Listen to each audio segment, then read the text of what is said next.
ማለት ወግዚ አጋሶን ግሰንገስ አምላክ አንተ ለኩሉ ዘስጋ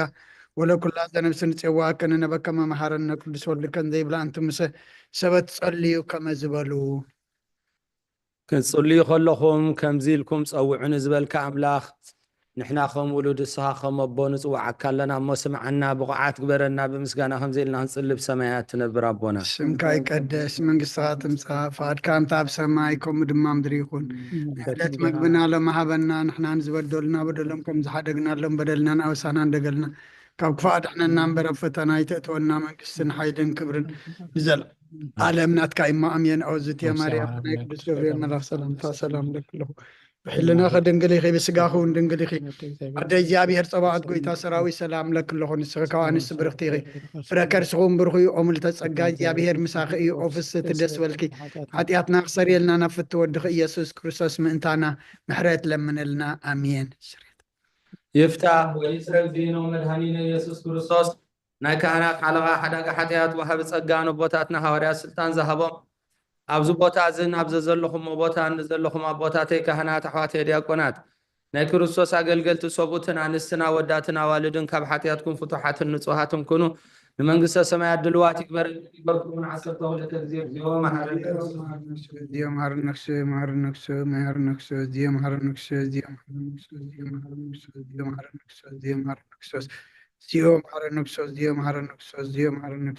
መሐረነ ክርስቶስ ኦ ኣቦይ ካህን ኣብ ቅድስቲ ጸሎትካ ዘክረኒ ዝሓለፈ መሐረና መጽሓልወና በኣፉን መንፈስ ቅዱስ በእንተ እግዝእትነ ማርያም መሐረነ ክርስቶስ መልዓ 12 በእንተ እግዝእትነ ማርያም ክርስቶስ በእንተ እግዝእትነ ማርያም ክርስቶስ በእንተ እግዝእትነ ማርያም መሐረነ ክርስቶስ በእንተ እግዝእትነ ማርያም መሐረነ ክርስቶስ በእንተ እግዝእትነ ማርያም ክርስቶስ በእንተ እግዝእትነ ማርያም መሐረነ ክርስቶስ በእንተ እግዝእትነ ማርያም መሐረነ ክርስቶስ በእንተ እግዝእትነ ማርያም መሐረነ ክርስቶስ በእንተ እግዝእትነ ማርያም መሐረነ ክርስቶስ በእንተ እግዝእትነ ማርያም መሐረነ ክርስቶስ በእንተ እግዝእትነ ማርያም መሐረነ ክርስቶስ በእንተ እግዝእትነ ማርያም መሐረነ ክርስቶስ እዛ ሰዓት እዚኣ ምንባር ስጋ ጎይታና ኢየሱስ ክርስቶስ ኣብ መቃብርን መፈፀምታ ሰዓት መዓልትን እያ ከምኡውን ድቃስ ኣምሳል መስለ ዝኾነ ከም መወዳእታ ግዜ ዕድመ ሰብ ትቁፀር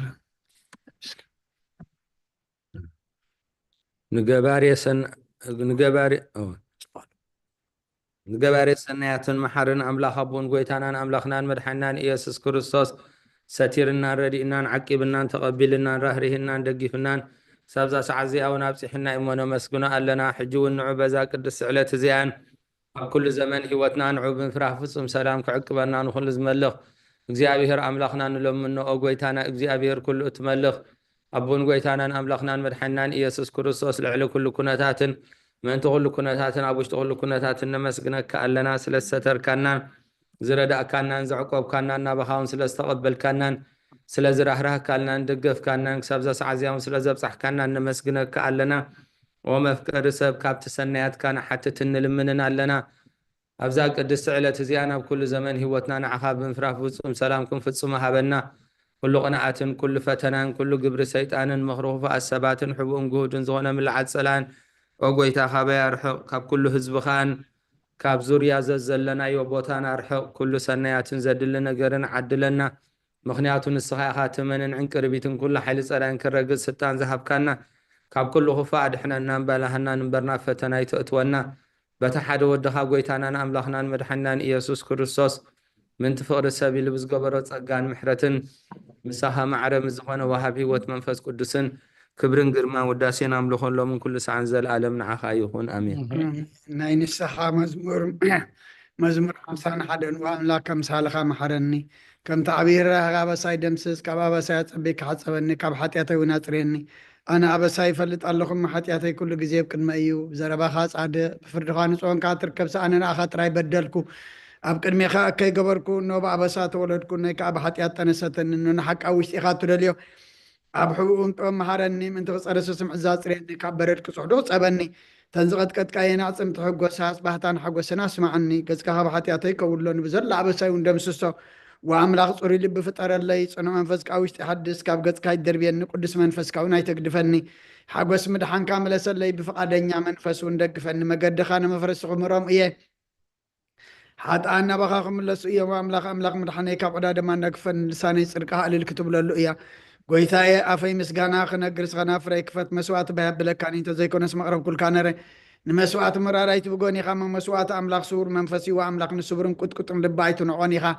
نتيام صقخا سناي قبر الله مكاتيات يرسالم نداء شعب مسوات صدقي بزحر مسوات بملو مسوات بحكم لك أي شو أما سويخا أراحوغا قرب لك أيوم هاللويا صلوات قزياد قاس نقرصون نقصين أملاقين مسقانا قرب له حاتياتيك حد قال لك إلمنا آمين. مزمور داوود مبل 230 أبونا أبوي مرقي تحت صليلنا مزمور داوود مبل 230 حدن عونا ممبر تخلق تصليلنا مزمور داوود مبل 230 كلتن عونا دكتور صقاب كتصليلنا مزمور داوود مبل 230 سلستن أنا كتصليعي مزمور داوود مبل 230 أربعة حفتنا لولا كتصليلنا مزمور داوود مبل 230 شوعتن ماما بري كتصليلنا مزمور داوود مبل 230 شمونتن ممهر سارة كتصليلنا مزمور داوود مبل 240 حدن ممهر تمنيت كتصليلنا مزمور داوود مبل 240 كلتن حفتنا أللتا كتصليلنا مزمور داوود مبل 240 شدشن ايفون إلنا أتينا زلنا حفتنا فرويني وحفتنا سنايت دمس قبر علي منكن مخانكن سنايت إيش حفتنا سنايت مزمور داوود مبل 240 كتصليلنا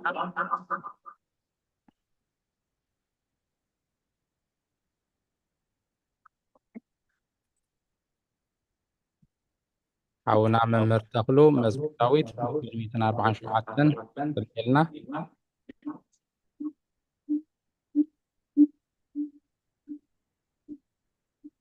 حفتنا لولا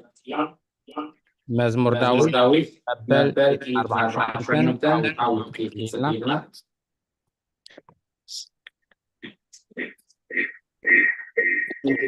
لولا دي خلقا يكون هو 240 شو منطقة هو 240 عرفت ሃሌሉያ እግዚአብሔር ኣብ ሰማይ ኣመስግንዎ ኣብ ኣርያም ኣመስግንዎ ኩልኹም መላእኽቲ ኣመስግንዎ ብዘሎ ሰራዊት ኣመስግንዎ ኣቱም ፀሓይ ወርሒ ኣመስግንዎ ኣቱም ብርሃት ከዋኽብቲ ኣመስግንዎ ኣቱም ናይ ሰማይ ኣብ ልዕሊ ሰማይ ዘለኹም ማያትን ኣመስግንዎ ንስቱ ኣዚዙ ተፈጢሮም እዮም እሞ ንስም እግዚአብሔር የመስግንዎ ንዘለዓለም ዓለም ኣቆሞም ዘይሓልፍ ሕጊ ከዓ ሃቦም ንእግዚአብሔር ካብ ምድሪ ኣመስግንዎ ኣቱም ገበላት ባሕርን መዓሞቕን ኩላትኩም ኣቱም ወሓይዝ በረድና ሰሓይታን ግመ ቃሉ እተስልጥ ህቦብላን ኣቱም ኣኽራናትን ክረብትን ኩልኹም ፍረይቲ ኣእዋምን ጽሕድን ኩልኹም ኣራዊት ኩላትኩም እንስሳ ለመም እትብሉ ነፈርቲ ኣዕዋፍን ነገስታት ምድርን ኩላትኩም ኣሕዛብ መሳፍንትን ኩላትኩም ፈረዲ ምድሪ ኣግዋዝ ጎራዙት ዓበይቲ ምስ ንኣሽቱ ስሙ በይኑ ልዑል እዩ ግርምኡ ኣብ ልዕሊ ሰማይ ምድርን እዩ እሞ ንስም እግዚአብሔር የመስግንዎ ንህዝቡ እውን ቅርኒ ኣልዓለ ስለዚ ኩሎም ቅዱሳን ደቂ እስራኤል ዘቅርቦ ህዝቢ የመስግኑ ኣሎ ሃሌሉያ ሃሌሉያ አሜን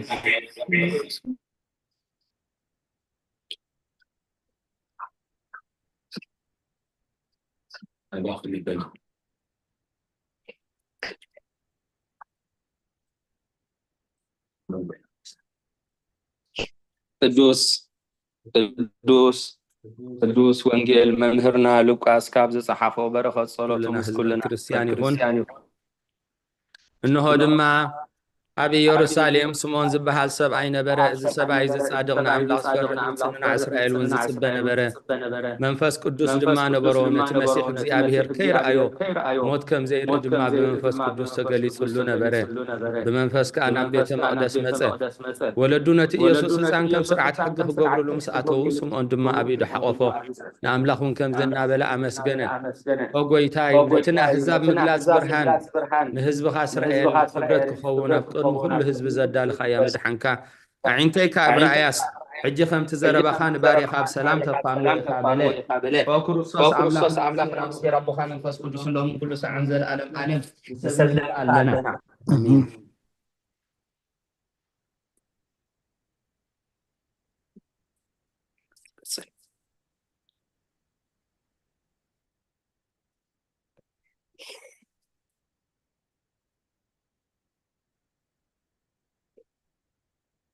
ኣብ ክፍልታት ጸሎት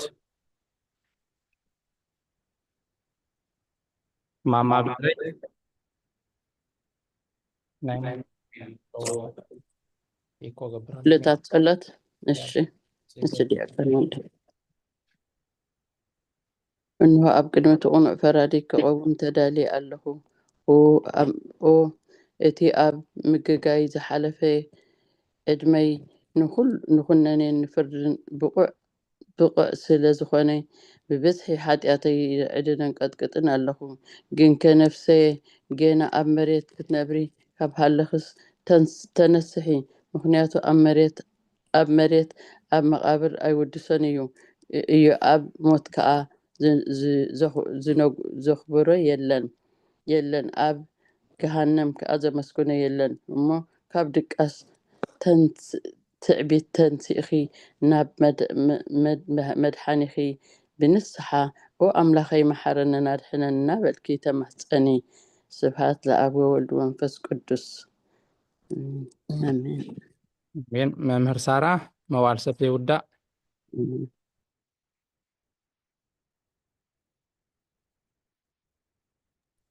ራይ ዲያቆን ወልደይ መዋዕል ሰብ ዘይውዳእ እዚ ዓለም እዚኣ ከዓ ንዘለዓለም ዝነብር እንተዝኸውን ሲ ነፍሰየ ንፁር ዝኾነ ምክንያት መሃለወኪ ነይሩ ግን ከ እቲ ፅዩፍ ዝኾነ ተግባራት ክነቲ ሕማቕ ከይክን ኣብ ቅድሚ እቲ ሓቀኛ ምስ ዝቕላዕ ኣብ ዓራት ሃጢኣት ተሰጢሕኪ ኣብቲ ሸለልተኛን ከዳእን ስጋ ከለኺ እንታይ እዩ እቲ ትህብዮ መልሲ ኦ ክርስቶስ ኣምላኸ በቲ ኣዝዩ ዘፍርሕ ፍርድኻ እሰንብር ነቲ ዘለዓለማዊ ፍርድኻ እንብርከኽ በቲ መለኮታዊ ነፀብራቃዊ ብርሃንካ እንቀጥቅጥ ኣለኹ ኣነ ህሱም ድኑስ ኣብ ዓራተይ ደቂሰ ዘለኹ ኣብ ሂወተይ እውን ዘይግዱስ ዝኾንኩ ናይቲ ተቐባል ቀረፃብነት ብምውሳድ ኣፍ ልበይ እናወቃቕኹ ኦ ኣምላኽ ኣነ ገበነኛ እሞ ይቕረበለለይ ይብል ኣለኹ ይዜኒ ወዘልፈኒ ወላለም ዓለም ኣሜን ኣሜን። መምህር ትምኒት ኦንፅቲ ድንግል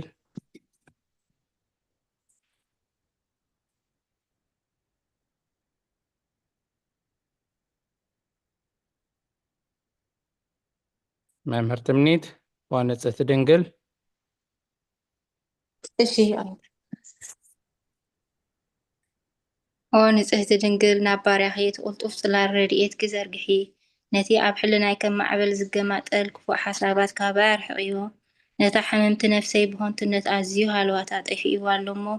ናብ ጸሎት ምንቕቓሕ ኣበግስ እያ ምክንያቱ ንስኺ ከኣሊትን ምሕረት እትልምን ኣላይታ ደኒኺ ኣደ ምንጪ ህይወት ንጉሰይን ኣምላኸይን ጎይታ ኢየሱስ ክርስቶስ ተስፋ ኢኺ ኣሜን ኣሜን። ሓፍትና ዕልልታ ኦ ጎይታ በዛሌት እዚኣ ንዓሞ ብዘይ ሓጢኣት ክንሓድር ሓልወና ኦ ጎይታ በዛሌት እዚኣ ንዓሞ ብዘይ ሓጢኣት ክንሓድር ሓልወና ኦ ኣምላኽ ኣቦታትና ንስኻ ብሩኽ ኢኻ በረከትካ ኣዝዩ ብዙሕ እዩ ቅዱስ ስምካ እውን ንዘላለም ክብሪ ዝመልኦ እዩ ኣሜን ኦ ጎይታ ከምቲ ኣባኻ ተወኪልናዮ ዘለና ምሕረትካ ከምኡ ትኹነልና ኣዒንቲ ኩሉ ንዓኻ ይፅበያ ኣለዋ ንስኻ ከዓ ኣብ እዋኑ ምግቢ ትህቦም ኦ ኣምላኽናን መድሓኒናን ኦ ተስፋ ኩሉ ወሰናት ምድሪ ስምዓና ኦ ጎይታ ንስኻ ኢኻ ካብዚ ዓሌት እዚ ንዘለኣለም ተድሕነናን ተዕቅበናን ኣሜን ኦ ጎይታ ብሩኽ ኢኻ እሞ ፍርድኻ መሃረኒ ኦ ጎይታ ብሩኽ ኢኻ እሞ ሓቅነትካ ረዳእኒ ኦ ጎይታ ብሩኽ ኢኻ እሞ ክብርኻ ኣብርሃለይ ኦ ጎይታ ምሕረትካ ንዘላለም ይነብር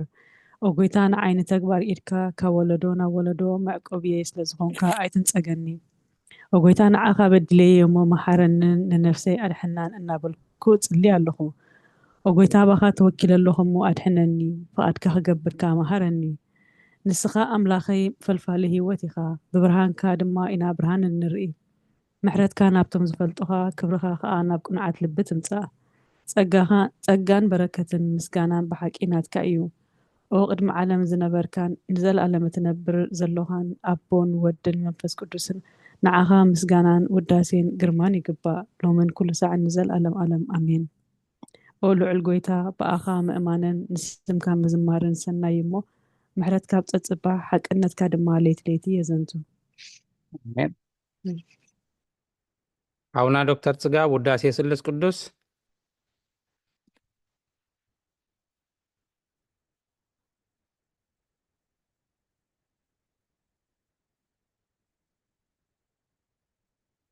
ኣራይ ሓፍትና ሰናይት ውዳሴ ስሉስ ቅዱስ ክትጽልይልና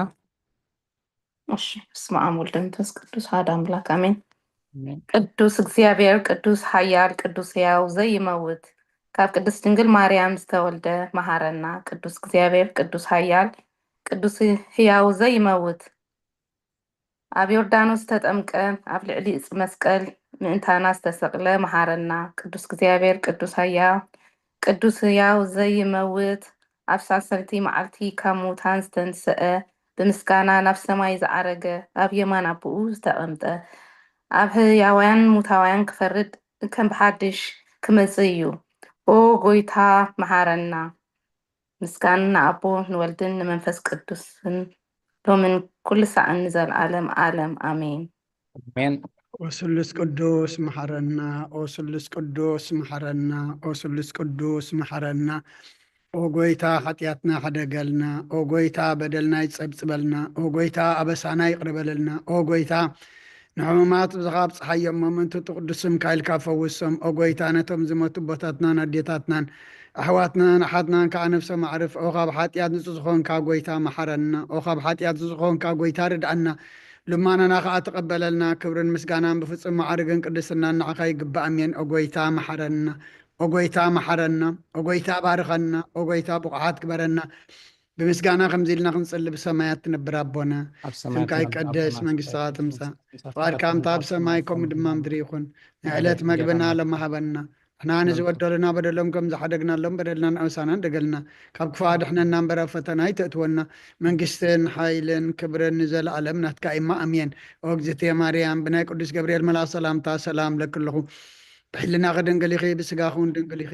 ኣዳይ እግዚኣብሔር ፀባኦት ጎይታ ሰራዊት ሰላም ለክለኹ ንስኺ ካብ ኣንስቲ ብርክቲ ኢኺ ፍረ ከርስኹም ብርኺ እዩ ኦ ምልተ ፀጋ እግዚኣብሔር ምሳኺ እዩ ኦ ፍስቲ ደስ በልኪ ሓጢአትና ክሰሪየልና ናብ ፍቲ ወድኺ ኢየሱስ ክርስቶስ ምእንታና ምሕረት ለምንልና ኣሜን ሓፍትና ፍረ ወይኒ ነፃ እንተሃሊኺ ምስጋና ንቅድስቲ ድንግል ማርያም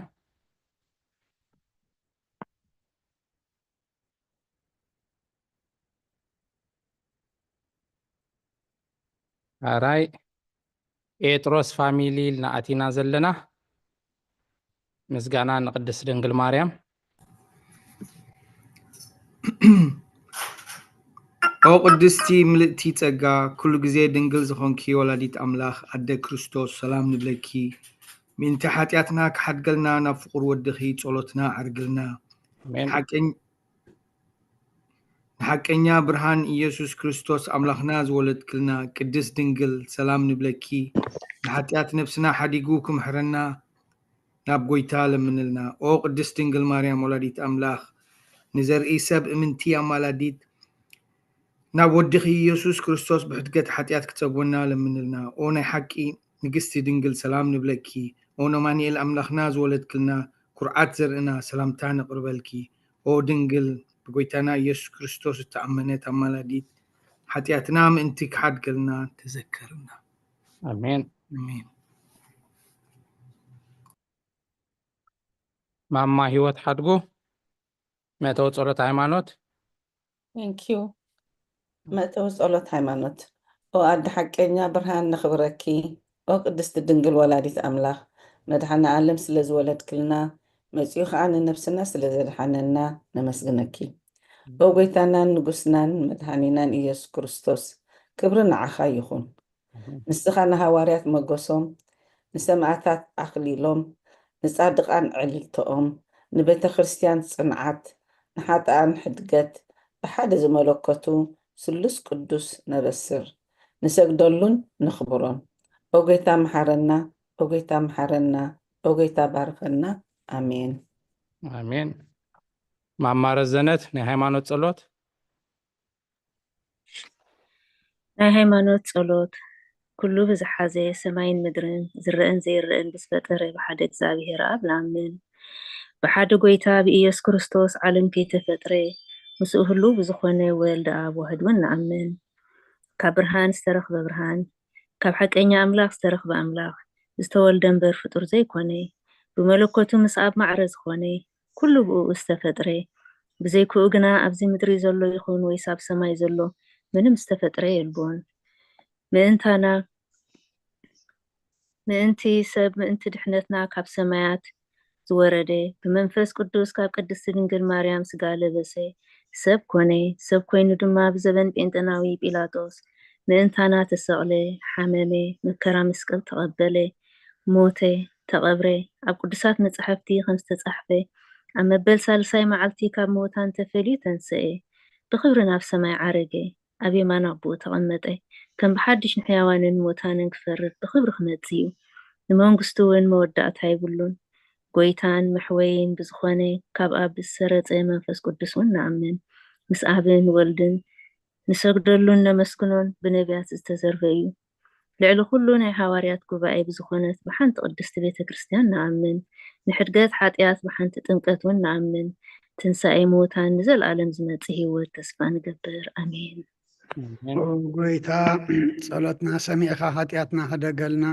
ክርያላይሶን ክርያላይሶን ክርያላይሶን ትራላይሶን ትራላይሶን ትራላይሶን ክርያላይሶን ክርያላይሶን ክርያላይሶን ትራላይሶን ትራላይሶን ትራላይሶን ክርያላይሶን ክርያላይሶን ክርያላይሶን ትራላይሶን ትራላይሶን ትራላይሶን ክርያላይሶን ክርያላይሶን ክርያላይሶን ትራላይሶን ትራላይሶን ትራላይሶን ክርያላይሶን ክርያላይሶን ክርያላይሶን ትራላይሶን ትራላይሶን ትራላይሶን ክርያላይሶን ክርያላይሶን ክርያላይሶን ትራላይሶን ትራላይሶን ትራላይሶን ክርያላይሶን ክርያላይሶን ክርያላይሶን ትራላይሶን ትራላይሶን ትራላይሶን ክርያላይሶን ክርያላይሶን ክርያላይሶን ትራላይሶን ትራላይሶን ትራላይሶን ክርያላይሶን ክርያላይሶን ክርያላይሶን ትራላይሶን ትራላይሶን ትራላይሶን ክርያላይሶን ክርያላይሶን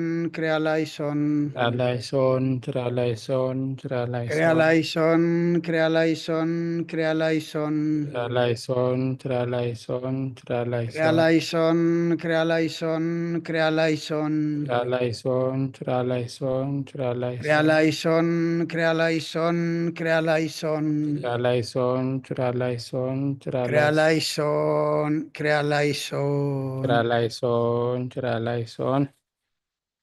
አቤ መርጌታ ቅዱስ ቅዱስ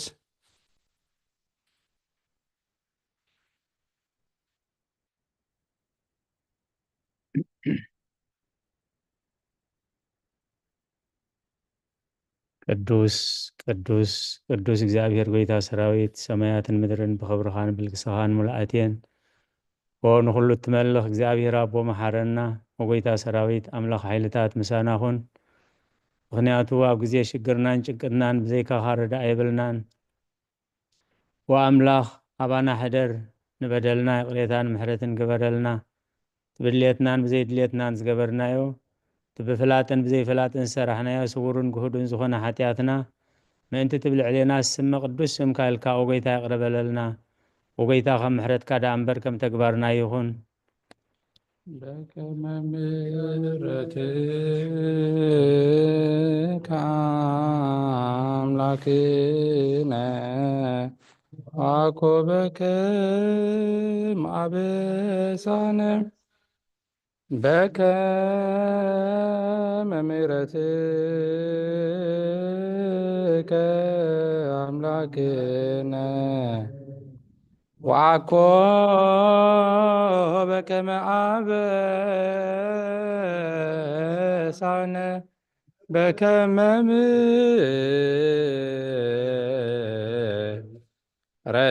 ምሕረትከ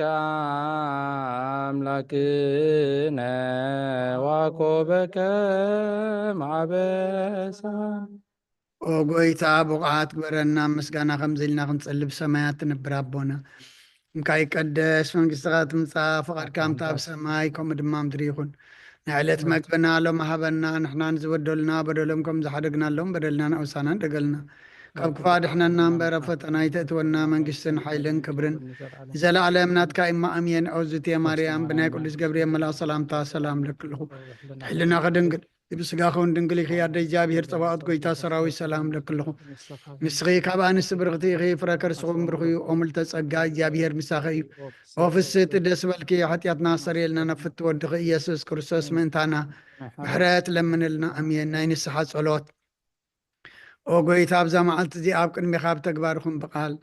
بحسابكم بكل واسطنا زحطانا يو نسغار روحون مبقر سبن سلازغونكا من تتقدس مكايل كان تعرقنا نحدا قلنا وأملاق بسلام كن حدر سلامة وتليتهابنا أبزانا يدك أسقزينا خاب كل چنقتنا أقبرنا خاب كل غفاءتن خاب كل فتنا سلام كحلونا خانا سلام الأكال أخلنا آمين صقام برهراين اتمفكر سب زخون حدا ودخا ويتانان أملاقنان مدحنان يسكرسوس اتبون مسؤون كبرن وداسين قرمان زلوكا معرخة مزخون وهوت منفس قدسن مسقانا يقبعك حج نزل ألم ألمن أمين وقويتا محرنا محرتك ونابز حالنا وأب نفس وكف ساعة جزين أب سماين مدرن بخبر السجدلك كرسوس ومن أملاقنا بعلنا ويحت عجسن بزوح محرتين سنة السمل أكاره روهن نتم أنز قدام يوم حتى أتنياتاتون التمحر نحات ابن الساعة مليس به واد كنبر برموت وزيت دلي من تتصبي يوم زولو تسفى سميات كرخبو نخلهم نابدحنا تتعدم وقويتا أبزا ساعات زيانا بكل ساعات لما أنا تقبل هوتنا كان علنا تزازات كخن قبر مرحنا منفسنا قدس سقانا حساباتنا ننصه تمنيتنا ونسمر حمامنا فوس حاتياتنا حدا قلنا هاب كل خفاء حزن صايت لبرد أنا بهلو ممكن عقب بقدسان ملأخت حلونا نا وهدت امنت كنا من رحم انتي نابت زي مرمرن زي والسن فلتت كهم بتصح عدلنا نفسخ نزل ألم بروخي امين بقعات كبرنا بمسقانا خمزي إلنا هنصلي اب سماياتنا برابون اسمك يقدس منقصات مسا فاركانت اب سمايكم دمام دريكون نعلت مقبنا لما هبنا نحنا نزودلنا بدلهم زحدقنا لهم بدلنا عسانا ندقلنا كفاد احنا نامبر فتنا يتأتونا من قسن حيلن كبر نزل على مناتك إما أمين عوزت يا مريم بناك قدس جبريل ملا سلامتا سلام لك له بحلنا خدن قليخي بسقاخون دنقليخي أدى جابير صوات قويتا سراوي سلام لك له نسخكا نسبرفتيخي فراكر سخون برخي أمل تسقا جابير مساخي أوفيس تدس بالكي عاديات ناقصر يلنا نفت ودخ يسوس كرسوس منتانا حرات لمن لنا أمين كبرن مسقانا أن أملاخ يكون جابير يقبل لك جابير سمعنا آمين كابز قتلنا عونا من مرتغلق سابز الدالو كالئيتي ملكت باولوس ناب سبتيميتيوس معرف حادة إنا كنمهار لومي نباب ماما مازا كالئيتي ملكت باولوس ناب سبتيميتيوس معرف حادة كاب قطر حادة كساب تشعت كتم ببلنا ديكون حاوي دقمل feedback please.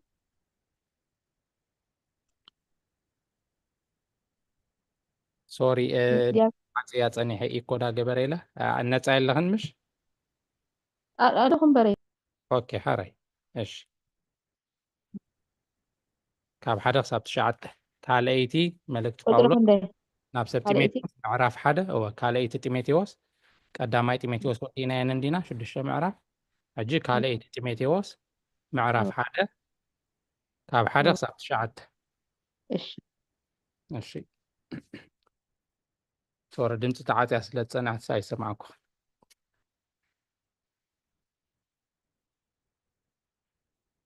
عب سكرين ونالاتكي نتعاتي هالي خي كريت غلط هونكي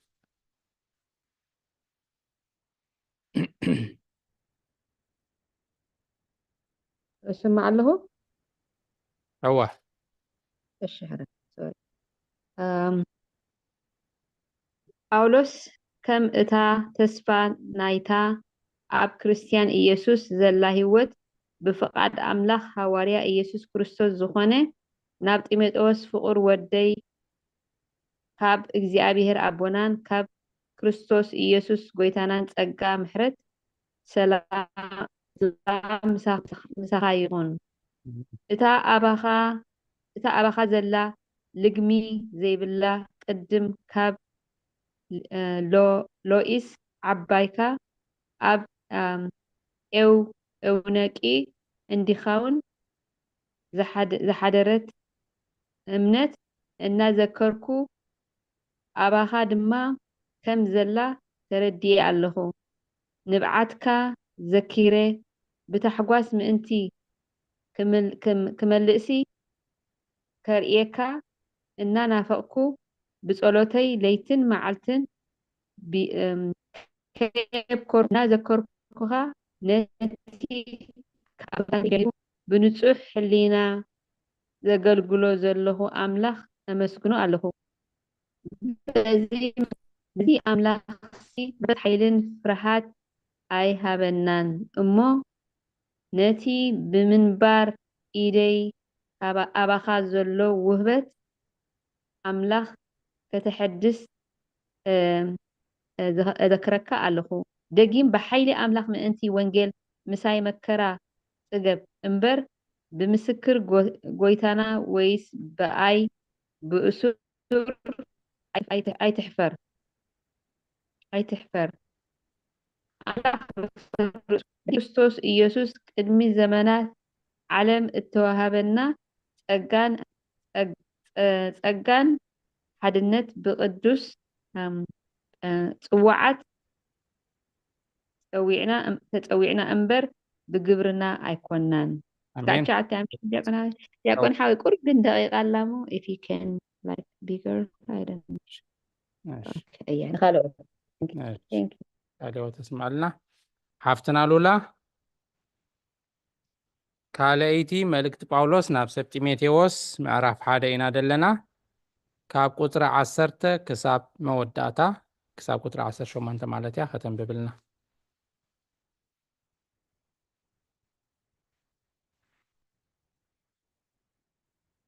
ሓፍትና ሉላ ካልኣይ ጢሞቴዎስ ምዕራፍ 1 ካብ 10 ክሳብ 18 እሺ ማማ ብረይ ኣብ ስክሪን ኣላ ትረአየክ ተሃልያ ወይ ካብ መጽሓፍ ካልኣይ ጢሞቴዎስ ምዕራፍ 1 ካብ 10 ካብ 10 እዋ ክሳብ 18 እሺ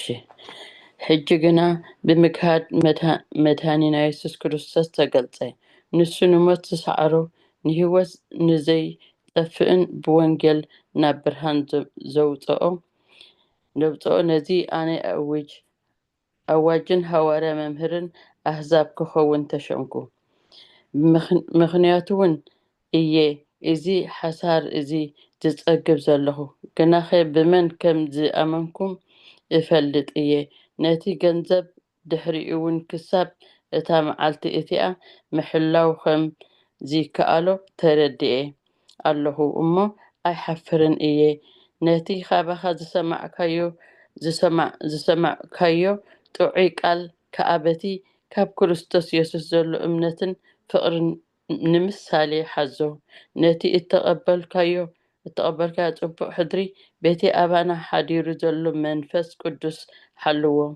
እቶም ኣብ እስያ ዘለው ኩላቶም ካባታቶም ከዓ ፍጌሎስን ሄርሞጌኔስን ከም ዝኸድዑኒ እዚ ትፈልጥ ኣለኻ ኦኔሲፎርስን ናይ ሮሜ መጺኡ ኣዝዩ ደልየኒ ረኸበንን ብዙሕ ሳዕ ኣፈሕሽውለይ በቲ መቁሐይ እውን ኣይሓፈረን እሞ እግዚኣብሔር ንቤቱ ምሕረት ይሃብ በታ መዓልቲ እቲኣ ምሕረት ካብ ጎይታ ክረክብ እግዚኣብሔር ይሃቦ ኣብ ኤፌሶን ክንደይ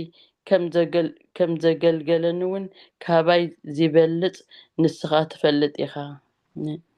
አሜን። ካልኦት ተስማዕልና ኣሜን። ሓራይ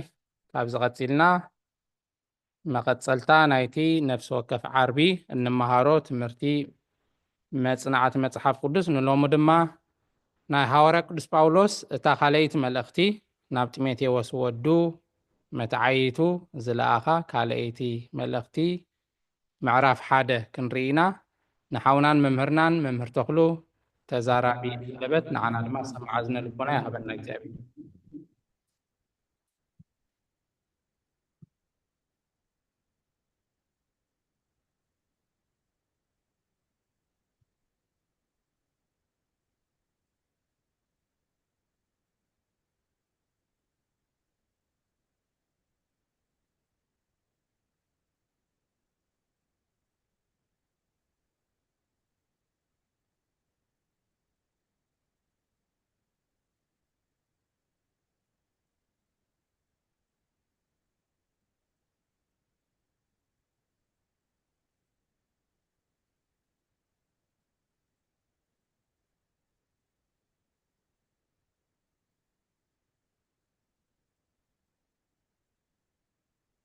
الذي اسمع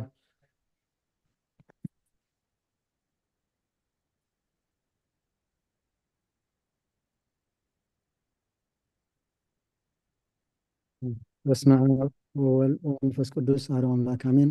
አቦታተይ ካህናት ካብ ሓጣተይ ፍትሑኒ ተኻፈልቲ ናይዚ ጉባኤ ኸ ኣብ ጸሎትኩም ዘክሩኒ። ዳንኤል ዲያቆን ሎመዓልቲ ከም ፍቓድ እግዚኣብሔር ካልአይቲ መልእኽቲ ሐዋርያ ጳውሎስ ናብ ጢሞቴዎስ ምዕራፍ 1 ክንርኢ ኢና።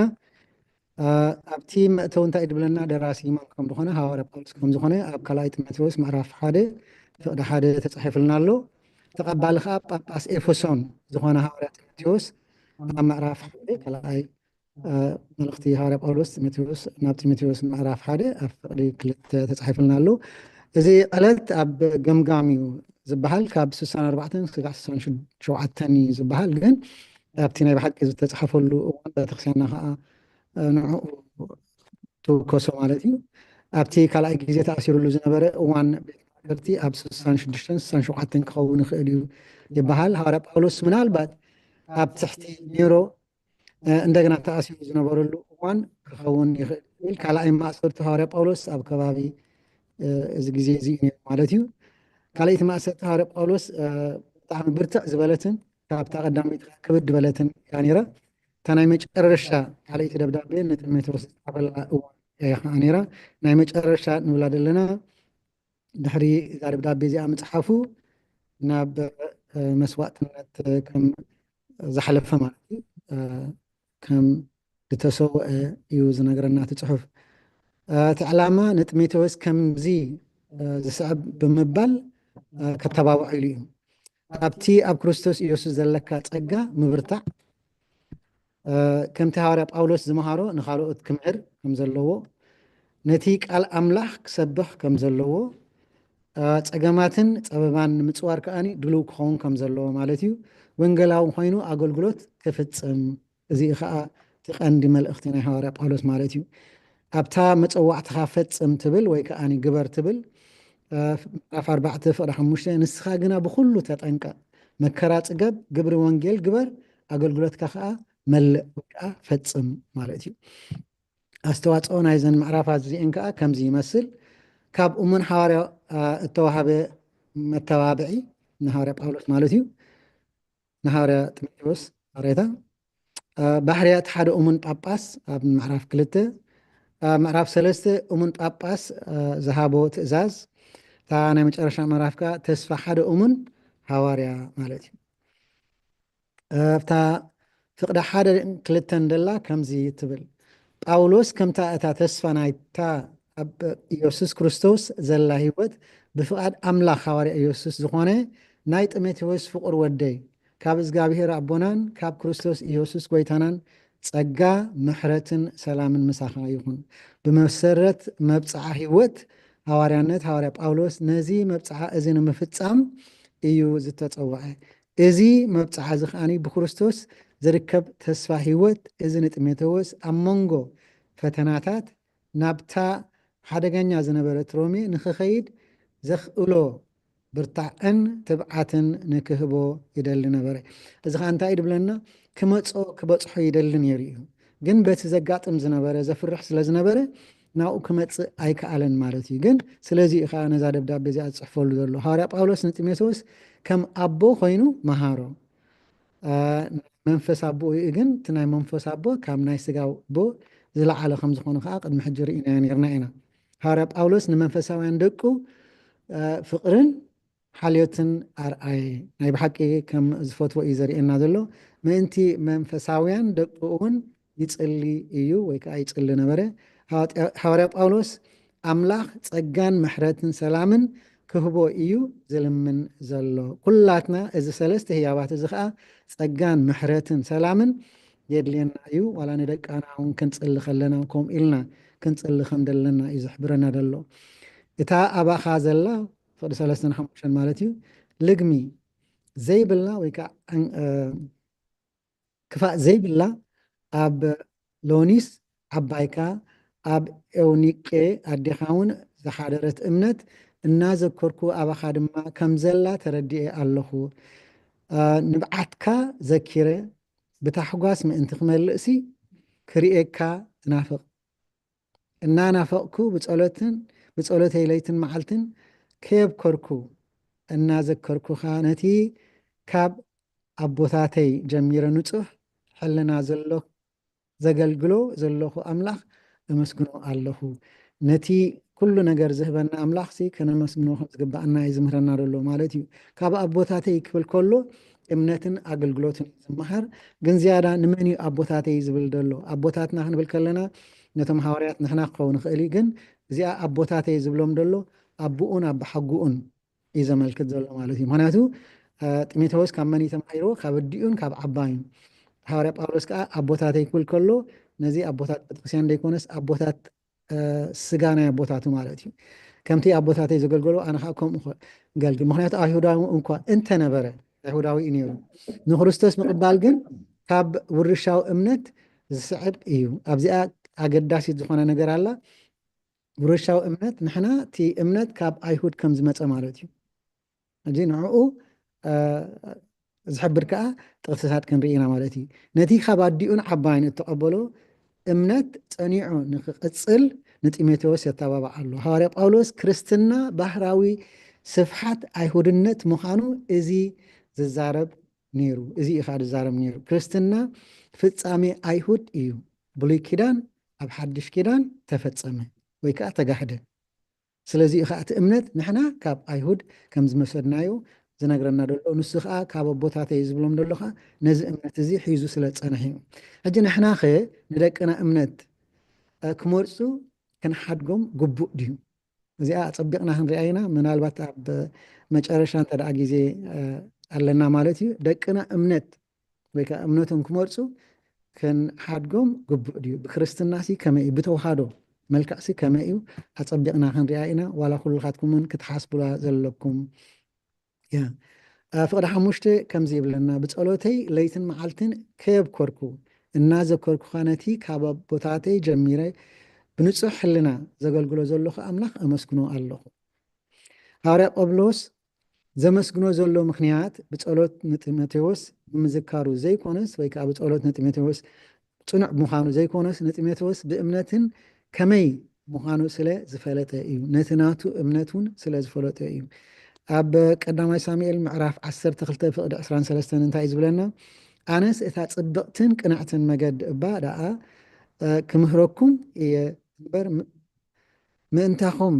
ብልማን ብምሕዳገይ ንእግዚኣብሔር ምግዳሲ ካባይ ይርሓቕ። ምብዳልሲ ካባይ ይርሓቕ። ምክንያቱ እንተ ደኣ ፀሎት ዘይገርካ ነቶም ደቅኻ ማለት እዩ እዚ ከም ትብድል ደለኻ ማለት እዩ። ግቡእትካ ኣይትገብርን ኢኻ ደለኻ ማለት እዩ። ኣብ ዮሃንስ ምዕራፍ 15 ፍቅዲ 5 እውን ከምኡ ይብለና እዩ ደቅና ኣብ ሃይማኖትን ፀኒዖም ክኸዱ ከለዉ ኣብ ትምህርቶም ክነፍዑ ከለዉ ወዘተ ንኩሉ ነገራት ንኣምላኽ ምስጋና ክንህቦ ይግባአና። እታ 15 ዘላ ከምዚኣ ትብለና እቲ ጉንዲ ወይኒ ኣነ እየ ጨንፈር ከዓ ንስኻትኩም ኢኹም ብጀካይ ሓንቲ እኳ ክትገብሩ ኣይትኽእሉን ኢኹም እሞ እቲ ኣባይ ዝፀንዕ ኣነ እውን ኣብኡ ንሱ እዩ ብዙሕ ፍረ ዝፈሪ። ምክንያቱ ንሕና ናብኡ እንተ ደኣ ተፀጊዕና ዋላ ሓንቲ ፍረ ክንፈሪ ስለዘይንኽእል ኩሉ ካብኡ እዩ፣ ኩሉ ናቱ እዩ፣ ኩሉ ከዓ ናቱ እዩ ማለት እዩ። ንምንታይ ጢሞቴዎስ ንኽሪዮ ተመነየ? ንብዓት ጢሞቴዎስ ስለ ዝተሰምዖ። ምክንያቱ ካብኡ ክፍለ ከሎ ኣብ ኤፌሶን ክሓድጎ ከሎ ሕማቕ የተሰሚዖ። ምክንያቱ ምስ ሃዋርያ ጳውሎስ ክኸይድ ዝደሊ ነይሩ። ንብዓት ጢሞቴዎስ ስለ ዝተሰምዖ ብሓጎስ ምእንቲ ክመልእ፣ ምክንያቱ ነቲ እምነት ናቱ ስኽሚ ኣፅኒዑ ሒዝዎ ዘሎ ስለ ዝፈልጥ ዘሎ ከዓ ምስ ረኣዮሲ ደስ ክብሎ ማለት እዩ። ምክንያቱ ናይ መጨረሻ ግዜኡ ስለ ዝኣኸለ እዩ ከዓ እዚ ከዓ ዋላ ቦታትና እውን ናይ ስጋ ቦታትና ድሕር ዕድመ ደፊኦም ወደይ ገፅካ ጥራሕ ክርኢ ዝደሊ ይብሉና እዮም። ስለዚ ነዚ ከዓ ክሪኦ ዝደሊ ዘሎ ማለት እዩ። ተወሳኺ ካብ ልቢ ዝመንጨ እምነት ጢሞቴዎስ ንምርኣይ እምነት ኣብ ደቅና ወይ ከዓ ውላዳትና ምእንቲ ክትህሉ ቅድም እምነት ኣባና ኣብ ወለዲ ክትህልዋ ኣለዋ ናይ ብሓቂ። ምክንያቱ እንተ ደኣ ከተሪኦም ኮንካሲ ንዓኻ እውን ክህልወካ ኣለዎ ማለት እዩ። እንታይ እዩ ዝበሃል? we teach what we want but we produce who we are። እቲ ንሕና ክኾንዎ ዝደልዩ ንምህሮም ግን እቲ ዝኾንዎ ግን እቲ ንሕና ዝኾንናዮ እዩ። እዚ ሓደ መምህር ዝበሎ እዩ ስለዚ እንተ ደኣ ክትምክሮም ኮንካሲ እቲ ዝኮንካዮ እዮም ክፈልዩ ዝኽእሉ ስለዚ ንስኻ እቲ እምነትካ ክህልወካ ኣለዎ ማለት እዩ 14-15 ንስኻ ግና ካብ እምነት እንመን ከም እተመሃርካ ፈሊጥካ ነተን ካብ ቁልዕነትካ ጀሚርካ ብእምነት ብክርስቶስ ኢየሱስ ምድሓን ዘለበማኻ ዝኽእላ ቅዱሳት ፅሑፋት ፈሊጥካ በቲ እተመሃርካዮ እተረዳእካዮን ፅናዕ ምክንያቱ ካብ መን ከም ዝወሰድካዮ ትፈልጥ ኢኻ ብኡ ከዓ ፀኒዕካ ክትፀንሕ ኣለካ ፀኒዑ ከዓ ከም ዝፀንሐ ይሪኦ ኣሎ ማለት እዩ በቲ ዝወረስካዮ ዝተቐበልካዮ እሙንኩን ውህበት ኣምላኽ ከዓ ኣለዓዕል ማእሃር ኣሐድሶ ኣዕብዮ ብሎ ኣሎ ምክንያቱ ስታግነንት ኣይትኾን ኣብታ ደለካያሲ ጠጠው ኣይትበል ኩሉ ግዜ ንዕቤት ክትርኢ ኣለካ ማለት እዩ እቲ ማዕርግ በረኸት ጥራይ ኣይኮነን ሓላፍነት ተሓታትነት ተሰማዕነት እውን ኣለዎ ይብለና ምክንያቱ ደቅና ድቁና ክሽየሙ ንደሊ ኢና ግን ሓላፍነት ከም ምዃኑ ከዓ ክርዳእና ኣለዎ ንዓና ንዕኦም ምክንያቱ ኣብ ምንታይ ነእትዎምኩም ደለናስ ክንፈልጥ ኣለና ሓላፍነት ናይ ስድራ ኣሎ ናይቶም ቆልዑን ናይቶም ድቁና ዝወስዱ ኣለውን ኣሎ ማለት እዩ እዚ ምሻም ማዕርግ ኣብ ኢድ እቲ ኣቡን ብምንባር እተዋሃበ ውህበት ኣምላኽ እዩ ዋላ እኳ ጳጳስ የንብሮ እምበር ውህበት ኣምላኽ ከም ምዃኑ ክንፈልጥ ኣለና ውህበት ኣምላኽ ሸለል ኣይበሃልን እዩ እንተ ዘይተጠቂምካሉ በቲ ውህበት ተሓታቲ ኢኻ ማለት እዩ ምክንያቱ ነቲ ሓንቲ መክሊት ዝሓበኣ እንታይ ኢልዎ ሃካይ ካብዚ ከምዚ የድሕነና ሕጂ serve your Lord with 3 talent treasure and time በተን ኩለን ማለት እዩ በቲ ተዋሃበካ ታለንት በቲ ዘለካ ብግዜኻን ንኣምላኽ ከተገልግል ይግባአካ እዩ ማለት እዩ ኣምላኽ ክንሽየም ከለና ወይ ከዓኒታ ኣብ 6-7 ደላማኒት ክንሽየም ከለና መንፈስ ሓይሊ ዳ እምበር መንፈስ ፍርሂ ድኻምን ሕፍረትን ኣይሃበናን እዚ ከዓ ኣብ ግብረ ሐዋርያት ምዕራፍ 1 ቅዲ 8 ተጻሒፍና ኣሎ መንፈስ ቅዱስ ናባኹም ምስ ወረደ ግና ሓይሊ ክትቀበሉ ኣብ ኢየሩሳሌም ኣብ ኩሉ ይሁዳን ኣብ ሰማርያን ክሳዕ ወሰን ምድሪ ምስክር ክትኮኑን ኢኹም በሎም ምክንያቱ ሓንሳብ መንፈስ ቅዱስ ምስ ተዋሃቦ ተቢዑ ነቲ ዝግብኦ ስራሕ ክገብር እዩ ማለት እዩ መንፈስ ፍቅሪ ነቲ ኣገልጋሊ ሓቂ ብሓይሊ ክዛረብ ከሎ ብፍቅሪ እውን ይዛረብ ምክንያቱ ዋላ እኳ ሓቂ ይኹን ዳ እምበር ኩሉ ግዜ ብላዛ ደለዎ ክንዛረብ ከም ዘለና እዩ ዝምህረና ደሎ ኣብ ኤፌሶን 4:15 ከዓ ከምዚ ይብለና ብፍቅሪ ንሓቂ እናሰዓብና ናብቲ ርእሲ ዝኾነ ክርስቶስ ንዕበ ምክንያቱ ኩሉ ግዜ ክንዓቢ ኣለና ፍቅሪ ንፍርሂ ተባድራ love casts out fear ኣብ ቀዳማይ ዮሃንስ ምዕራፍ 4 ፍቅዲ 18 እውን ተገሊፅልና ኣሎ ፍርሓትሲ ስቃይ እያ እተምፅእ እቲ ዝፈርሕ ከዓ ፍቅሪ ፍጹም ኣይኮነን እቲ ፍጽምቲ ወይ ከዓ እታ ፍጽምቲ ፍቅሪ ንፍርሓት ተባድራ ደኣ እምበር ኣብታ ፍቅርስ ፍርሓት የልቦን ጥዑይ ኣተሓሳስባ ወይ ከዓኒ ክሊር ካንሽስ ዝብሎ ማለት እዩ ነቲ ሰለስተ ካንሽስ ከም ዘሎ ፅኑዕ ከም ዘለዎ ወይ ከዓ ጥዑይ ከም ዘለዎ ወይ ከዓ ፍቱሕ ዝኾነ ከዓ ኣተሓሳስባ እውን ኣሎ እዚ ሰለስተ እዚ ከመይ ገይሩ ከም ዝገልፀ ከዓ ክንርኢ ኢና ከም ጢሞቴዎስ ዝኣመሰለ መንእሰይ ከምቲ ነታ ቃል ኣምላኽ እቲ እሾክ ሓንቆ ወይ ከዓ ዝሓነቆ ዓለማዊ ምቅርራብ መታን ከይሓንቆ ከየታሎ ካብ ዓለማዊ ኣተሓሳስባ ክርሕቕ ይምዕዶ ምክንያቱ ሲ በቲ ኣተሓሳስባ እንተ ደኣ ንፁህ በቲ ናይ ብሓቂ ናይ ጥዑይ ኣተሓሳስባ ከይዱ ነቲ እሾክ ንሃዋርያ ጢሞቴዎስ ክሓንቆ ኣይክእልን ወይ ከዓ ንቅዱስ ጢሞቴዎስ ከታልሎ ኣይክእልን እዩ ግን ከምተን ካልኦት ተዳእሪና በቲ ፅኑዕ እንተ ደኣ ኮይኑ ፅኑዕ ኣተሓሳስባ ወይ ከዓ ፅኑዕ ካብ ትሕግስ ንላዕሊ ካብ ኣምላኽ ንላዕሊ ክኾኑ ሰባት ዝደልዩ ኣለዉ ማለት ካብቲ ሕጊ ኣምላኽ እንተ ደኣ ኣይትግበር ኢሉስ ካብኡ ንላዕሊ ክኸዱ ዝደልዩ ኣለዋ እዚ እውን ሓቂ ኣይኮነን በቲ ሓደ ከዓ ሉስ ዝኾነ ወይ ከዓ ፍቱሕ ዝኾነ ኣተሓሳስባ ዘለዎም ሰባት ከዓ ኣለዉ እቲ ኣምላኽ ዝበሎስ ኣብቲ ቅድሚ ግዜ እቲ ኢዳ ነይሩ እምበር ሕጂ ሲ ኣይሰርሕን እንዳበሎም በቲ ናቶም ሸለል እንዳበሉ ዝኸዱ ከዓ ኣለዉ እታ ቅንዕቲ ግን ናይ ብሓቂ እቲ ቁኑዕ ኣተሓሳስባ ኣብ ጢሞቴዎስ ዘሎ ማለት እዩ ደጊም ብሓይሊ ኣምላኽ ምእንቲ ወንጌል ምሳይ መከራ ጽጋብ እምበር ብምስክር ጎይታና ወይስ በኣይ እሱር ኣይትሕፈር ኣምላኽ ከምዚ ዝኣመሰለ መንፈስ ዳ እምበር ናይ ፍርሂ መንፈስ ከምዘይሃበና ብምርኣይ ብምስክርነት ኣምላኽ ወይ ብእሱር ሐዋርያ ጳውሎስ ኣይትሕፈር shame is the companion of fear ብለና ሕፍረት ንፍርሂ ብፃያ እዩ ምክንያቱ እንተ ደኣ ትፈርህ ኮንካሲ ኩሉ ግዜ ናብ ሕፍረት ገፅካ ኢኻ ትኸይድ ማለት እዩ ሕፍረት ክንብል ከለና ከምዚ ብትሕትና ኣይኮነን shame ስለዚ ኣይትፍራሕ ተባዕኩ ብዙሓት ብሃዋርያ ጳውሎስ ይሓፍሩ ስለ ዝነበሩ ንጢሞቴዎስ ሓደ ካብኣቶም ከይከውን የተባብዖ ነበረ ብመሰረት እቲ ዘድሓነና ሓይሊ ኣምላኽ ምእንቲ ወንጌል ፀበባ ተኻፋሊ ኩን ምክንያቱ ብደይ ፀበባ ዋላ ሓንቲ እቲ መስቀል ክርስቶስ ክሰከም ኣለካ ዳ እምበር ኣገልጋሊ ኮንካ ሸለል ክትብሎ ንዑ ኣይግባእካን ነፍታ ፍቕዲ 9 እንታይ ድብለና ኣምላኽ ብፍቓድ ርእሱን በቲ ብክርስቶስ ኢየሱስ ቅድሚ ዘመናት ዓለም እተዋሃበና ፀጋን ኣድሓንና ብቅዱስ ፅዋዓውን ፀዋዓና እምበር ብግብርና ኣይኮነን ብግብርና ከምደይ ንድሕን ከዓ ንፈልጥ ኢና ብፀጋ ኣምላኽ ጥራሕና ክንድሕን ንኽእል ማለት እዩ ነዛ ፀበባ እዚኣ ብሓይልኻ ክትስዕሮ ከም ዘለካ ጌርካ ኣይትሕሰቦ ብሓይሊ ኣምላኽ ጥራይ ኢኻ ክትስዕሮ ትኽእል ቅዱስ ዮሃንስ ኣፈወርቂ ከምዚ ይብለና ኣምላኽ ንደቂ ሰባት ድሕነት እምነት ንኽቕበሉ ዝገበሮ ተግባር ካብ ምፍጣር ዓለም ንላዕሊ ንሓይሉ ዘርኢ ዘደንቕ መርኣያ እዩ ይብለና እግዚኣብሔር ኣብ ቅዱስ ሂወት ክንነብር እዩ ዝደልየና ኣምላኽ ብፀጉኡ ከድሕነና ዘውፅኦ መደብ ዓለም ቅድሚ ምፍጣራ እዩ ተመስሪቱ እዚ መደብ እዚ ቅድሚ እቲ ናብ ድሕነት ከይፀዋዓና እዩ ዝመፀ ግዚኡ ምስ ኣኸለ ይፅዋዓና እዚ ፃውዒት እዚ ከዓ ብዕዮ መንፈስ ቅዱስ ኣቢሉ ኣብ ሂወትና ውፅኢታዊ ይኸውን ከም ሓቂ እንተ ደኣ ኮይኑ እዚ ሙሉእ ሓሳብ እቲ ኣምላኽ ንድሕነትና ዘውፅኦ መደብ ቅድሚ ፍጥረት ዓለም ከም ዝተጀመረ ይገልፅ ነዚ መደብ እዚ ከዓ ብመንፈስ ቅዱስ ኣቢሉ ኣብ ግዚኡ ምስ ኣኸለ ጉሁድ ይገብረልና ወይ ከዓኒ የሪአና ማለት እዩ እዚ ፀጋ ኣምላኽ እዚ ብስጋ ወዱ ተጋህደ ይብለና ሕጂ ግና ብምግሃድ መድሓኒ ኢየሱስ ክርስቶስ መድሓኒና ኢየሱስ ክርስቶስ ተገልፀ ንሱ ንሞት ሰዓሮ ንህወት እውን ዘይምጥፋኣን ብወንጌል ናብ ብርሃን ፀውዖ ንሞት ኣጥፍኦ ክንብል ከለና ስልጣን ሞት ኣልገሰ ማለት እዩ ናብ ብርሃን መፀ ነቲ ቅድሚ ሕጂ ኣብ ዕላማ ኣምላኽ ተሓሲቡ ዝነበረ ነገራት ብወንጌል ኣጋሃዶ ብሉይ ኪዳን ኣብ ሓድሽ ኪዳን ተጋህደ እዚኣ ካእታ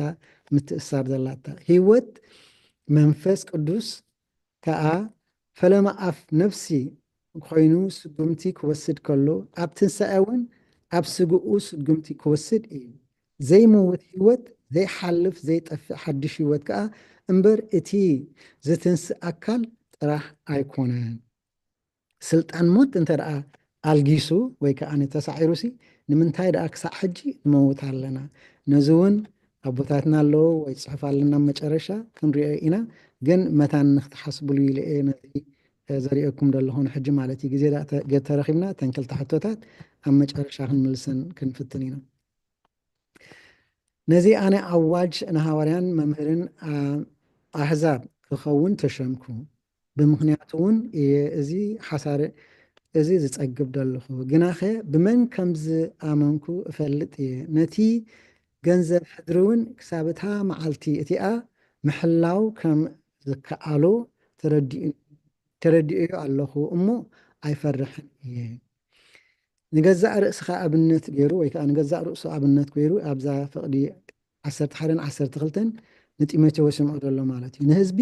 ወንጌል ክሰብኽ እዚ እዩ ትግቡእ ናትካ እዚ እዩ ትደድልየካ ዘሎ እዚ ኢኻ እቲ ብሽመት ዝረኸብካሲ ነዚ ክትገብር ኢኻ ሃዋርያ ካብ ቦታ ናብ ቦታ እንዳኸደ ወንጌል ከም ዘስፋሕፍሕ እውን ክትፈልጥ ኣለካ መምህር ንመጓሲ እዩ ብትዕግስቲ እዩ ዝምህሮም ትዕግስቲ እውን ክህልወካ ኣለዎ ክትፅመም ኣለካ ንኩሉ ክትፀውር ኣለካ ይብሎ ነዚ ናባና ክንሪኦ ከለና ንዓና እንታይ ይመስል ኣብዚ እዋን እዚ እንታይ ይመስል ነዚ ኣነ ኣዋጅን ሃዋርያን መምህርን ተዋህዶ ቤተክርስቲያን ኤርትራ ክኸውን ተሸምኩ ይብለና ብምክንያቱ እውን እየ እዚ ሓሳረ መከራ ዝፀግብ ዘለኹ ግናኸ ብመን ከም ዝኣመንኩ እፈልጥ እየ ነቲ ገንዘብ ሕድሪ እውን ክሳብ እታ መዓልቲ ዕረፍተይ ምሕላው ከም ዝከኣሎ ተረዲእዮ ኣለኹ እሞ ኣይሓፍርን እየ ንዓና ኣብነት ዝኾኑና ኣቦና ኣለውና ማለት እዩ። ቅዱስ ኣቡነ አንጦኒዮስ ሰማዕቲ እንበለደም ምክንያቱ እዚኦም ልክዕ እታ ፅሕፍቲ ደላሲ ንሳኦም ገይሮማ ማለት እዩ። እዞም ኣቦና እዚኦም you cannot serve the Lord without bearing the cross መስቀልካ ከይፀርካ ንጎይታ ከተገልግል ኣይትኽእልን ኢኻ። እዚኣ ኢኻ ኣድምዕደለሉ ንዑ ክብርን ኣምላኽ ኣሜን። ኣብ ርእሲ እቲ ከም ሓዋርያ መጠን ዝገበሮ ዝነበርኩ ዝፈልጥ እሱር ብምዃነይ እውን እሳቀ እየ። በዚ ምክንያት እዚ እውን ኣይሓፍርን እየ። እሙንን መብፅዓ ዘይጠልምን ኣምላኽ ምዃኑን ይፈልጥ እየ። ኣብ ዙርያይ ኣዝዮም ብዙሓት ጸላእቲ እኳ እንተነበሩ ነቲ ንዕኡ ዝኣተኽዎ ማለት መኽዘነይ ነቲ ኣብ ዕቑባ ኣምላኽ ዘንብሮ ስጋን ነፍስን መንፈስን ኣምላኽ ክሕልዎ ይኽእል እዩ። ቅዱስ ኣጎስቲኖስ ከምዚ ይብል ካብ ካብዚ ዓለም እዚኣ ስለዘይኮንኩ ካብዚ ዓለም እዚኣ ዋላ ሓንቲ ኣይደልይን እየ ይብለና። ኣብቲ ናይ ኑዛዜ ፅሑፉ ከዓኒ ምዕራፍ 10 ፍቕዲ 29 ደሎ ቅዱስ ኣጎስቲኖስ ዝፀሓፎ ዓለም ከም ዓባይ መፅሓፍ እያ ይብለና። ካብቲ ዓባይ መፅሓፍ ግን ሒደት ገፃት ጥራሕ እየን እተን ንኸተንብበን ዘብህጋ ወይ ከዓ ዘገድሳ። The world is a great book of which only a few pages are worthy of reading. ሕጂ ብምሉእ እሲ ንዓና ደድልየና ኣይኮነ እንተን ደድልያና ሲ ቁርብተይ ነገራት እየን ኣብአን ጥራሕ ከነተኩር ኣለና እዩ ዝብለና ደሎ ማለት እዩ። ፍቕዲ 13 ነቲ ካባይ ዝሰማዕካዮ ጥዑይ ቃል ከዓ በቲ ኣብ ክርስቶስ ኢየሱስ ዘሎ እምነትን ፍቅርን ንምሳሌ ሓዞ ኣብ ኣምላኽ ብእምነት ከን ኣብ ኣምላኽ ከምኡውን ንፍቅሪ ብጠባይ ንደቂ ሰባት ነቲ ጥዑይ ቃላት ብእምነትን ብፍቅርን ክንሕልዎ እንኽእል በቲ ኣብ ኣመንቲ ዘሎ መንፈስ ቅዱስ ጥራይ እዩ። ኣመንቲ መንፈስ ቅዱስ እንተደኣ ደይሓድሮም ድገበርካ እንተገበርካ ዋላ ሓንቲ ክኸውን ኣይክእልኒ፣ ግን ምስ መሃርካዮም ከዓ መንፈስ ቅዱስ ክሓድሮም ከም ድእል ከዓ ርግፅ እዩ ማለት እዩ። እቶም ሕጂ ኣብ ኤስያ ዘለው ቅድም ኣብ ሮሜ ከለዉ ማለት እዩ ብሓዋርያ ጳውሎስ ስለ ዝሓፈሩ ነቶም ሕጂ ኣብ ኤስያ ዝነበሩ ዘለው ጢሞቴዎስ ከምኣቶም ክኸውን ዘይኮነስ ኔሲፎሮስ ክመስሎን ናብኡ ክመፅእን ከም ዘለዎ ይሕብሮ። ምክንያቱ ንኦኔሲፎሮስ እዚ ናይ ብሓቂ ኣገልጋሊ ወይ ከዓ ወዲ መዝሙሩ ከም ዝነበረ እዩ ዝገልፀልና። እቶም ኣብ ኤስያ ዘለው ኩላቶም ካብኣቶም ከዓ ፍሌጎስን ሄርሞጌኖስን ከም ዝኸድሑኒ እዚ ትፈልጥ ኢኻ። እሳቶም ክሒዶሞ ከም ዝኾኑ ይፈልጥ። ነዚ ንምንታይ እዩ ዝነግሮ ደሎ ከዓ ቅድሚ ሕጂ ነጊርዎ ነይሩ እዩ። እቲ ዝወሰድዎ ስጉምቲ ዘገርም ስለ ዝነበረ ወይ ከዓ ካብኣቶም ኣይፅበዮን እዩ ነይሩ፣ ግን ፈሪሖም ሓዲጎም ከይዶም ማለት እዩ። ሃዋርያ ጳውሎስ ኣብ ንእሽተይ ኤስያ ወይ ከዓ ኤዥያ ማይነር ንብሎ ማለት ሕጂ ግዜያዊ ቱርክ ዘሎ ኣብ ዝነበረሉ እዋን ኣብ መንጎ ጢሞቴዎስን ሃዋርያ ጳውሎስን ኣብ ዝነበረ ርክብ ወይ ከዓ ዘረባ ብዛዕባ እዚ ጉዳይ እዚ ኣፀቢቑ ይፈልጥ ነይሩ እዩ። ስለዚ እዩ ከዓ መሊሱ ዝፅሕፈሉ ዘሎ ማለት እዩ።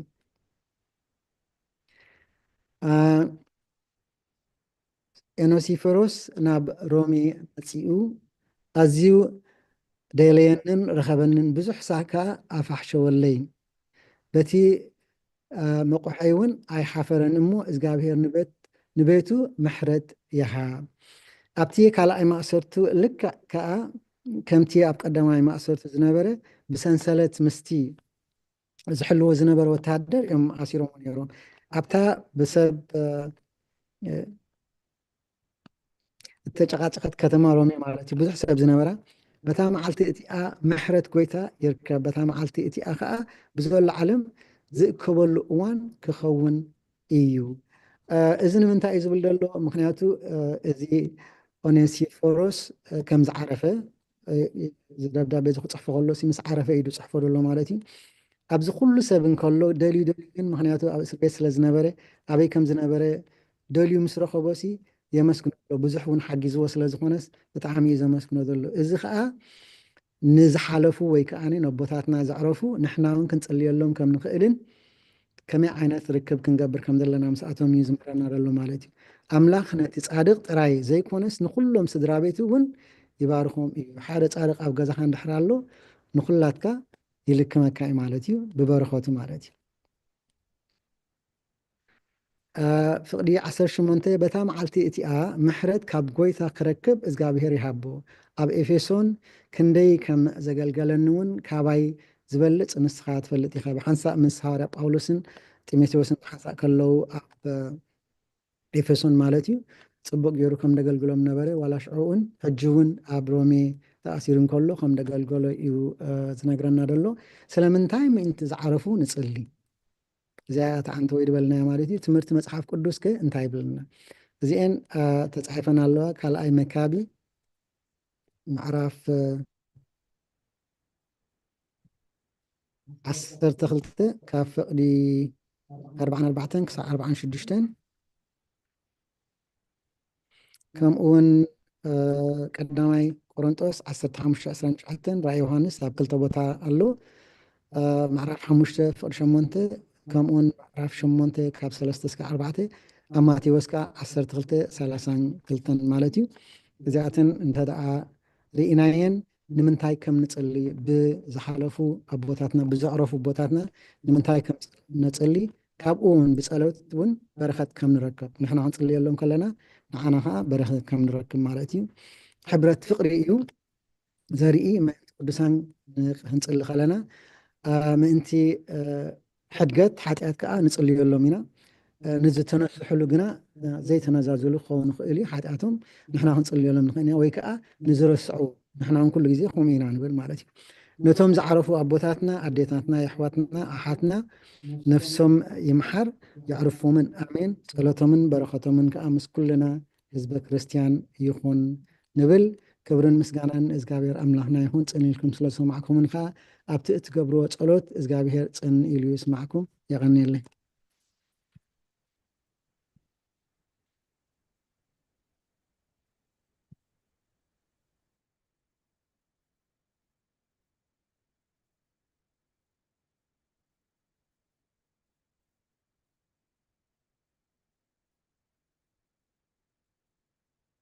ኣሜን። ንዝመሃረናን ንዝገሰፀናን ልዑለ ባህሪ እግዚኣብሔር ኣምላኽና ክብርን ምስጋናን ይኹኖ። ንሓውናን መምህርናን መምህርቲ ኩሉ ከዓ ስለቲ ዝሃበና ሰፊሕ ትምህርቲ ቃል እግዚኣብሔር ቃል ሕይወት የስማዓልና።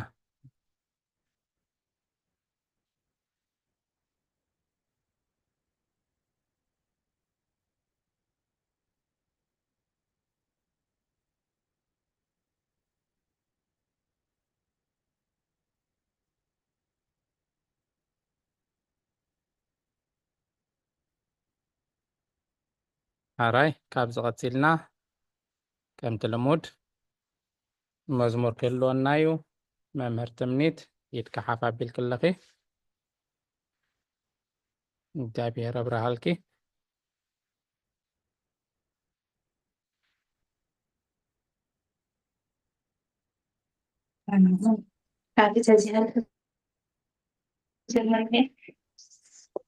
ደሓን ሰምዑ ከለኹ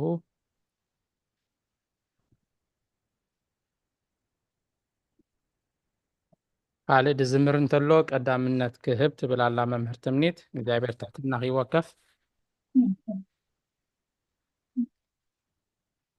እሺ ናባኽያ ማለት እዩ ስቕ ኢሎም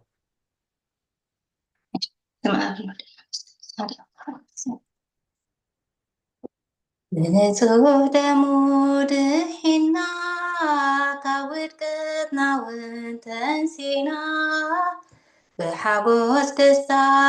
እልልታ ክንዘምር ኢና ንጎይታ። ብንጹህ ደሙ ድሒኑና ካብ ውድቀትና እውን ተንሲና ብሓጎስ ደስታ እልልታ ክንዘምር ኢና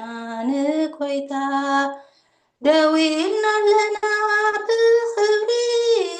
ክሳዱ ኒኑ ብፍቕሪ ስሌና ብዙሕ ኮይኑልና ናይ ብርሃን ኣኽሊል ደፊና መድሃኒ ዓለም ጎይታ እዩ ንጸላኢና ዘሕምዮ መድኃኔ ዓለም ጎይታዩ ንጸላኢና ዘሕፈሮ ዕርቃኑ ኾይኑ ለቢስና እንዳደኸመ ሓይልና ንሱ ኣብ መስቀል ክመውት ንሕና ተሪፍና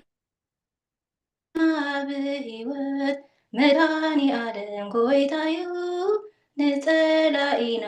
ዘሕፈሮ መድኃኔ ዓለም ጎይታዩ ንጸላኢና ዘሕፈሮ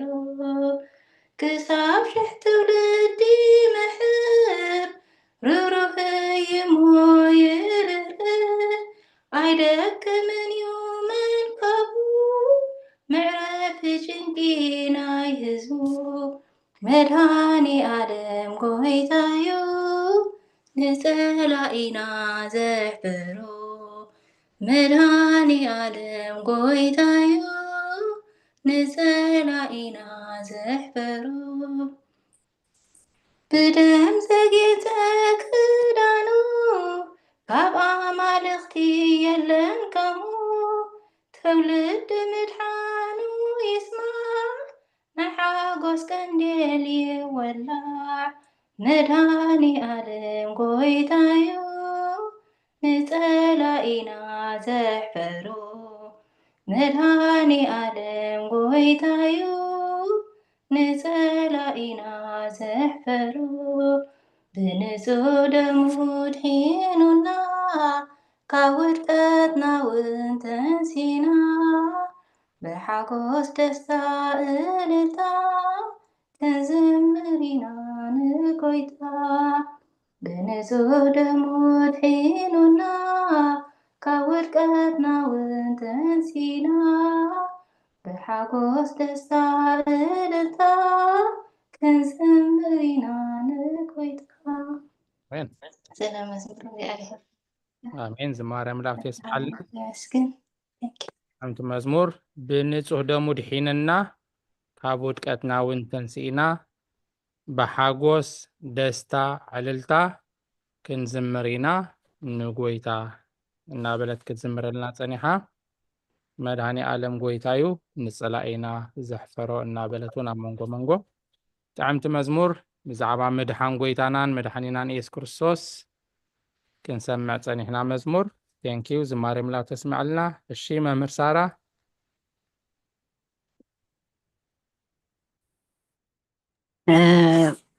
መዝሙረ ዳዊት 44 ቁጥሪ 7 44 መዝሙር እሺ ካብ ተጻረርትና ዘድሃንካና ንጸላእትና እውን ዘሕፈርካዮምሲ ንስኻ ኢኻ አሜን አሜን። መዝሙር ዳዊት መበል 44 ቁጥሪ 7 ኣራይ ስድራ እግዚአብሔር ከምቲ ልሙድ ነዛ መዝሙር ብቃል ኣምላኽ ከነስተንትና ምስኣ ድኸይት ጠቕሲ ካብ መጽሓፍ ቅዱስ እናውፃና ነዛ መዝሙር ከነስተንትና ናባኹም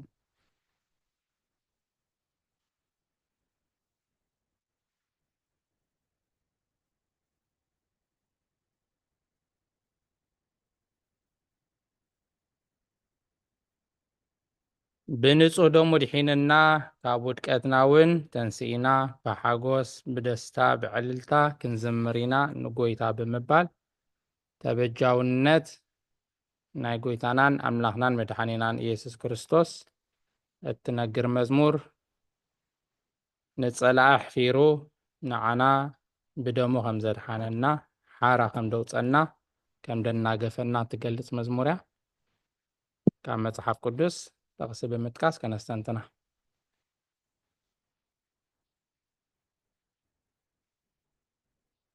أنا كفت عنده እሺ ሃብትና ሰናይት مزمور 39 39 39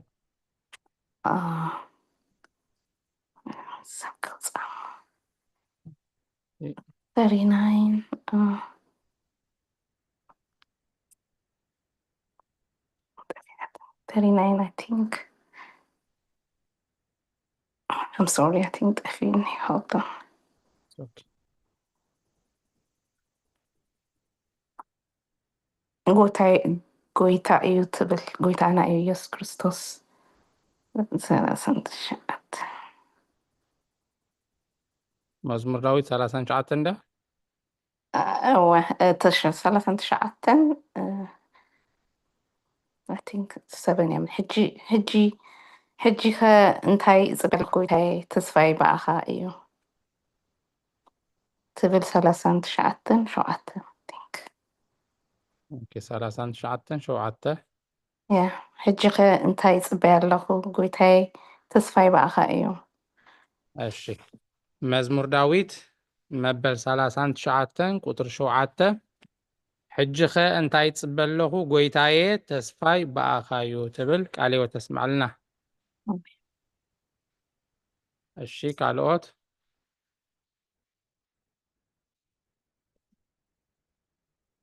ብንጹህ ደሙ አድሒኑና ካብ ውድቀትና እውን ተንስኢና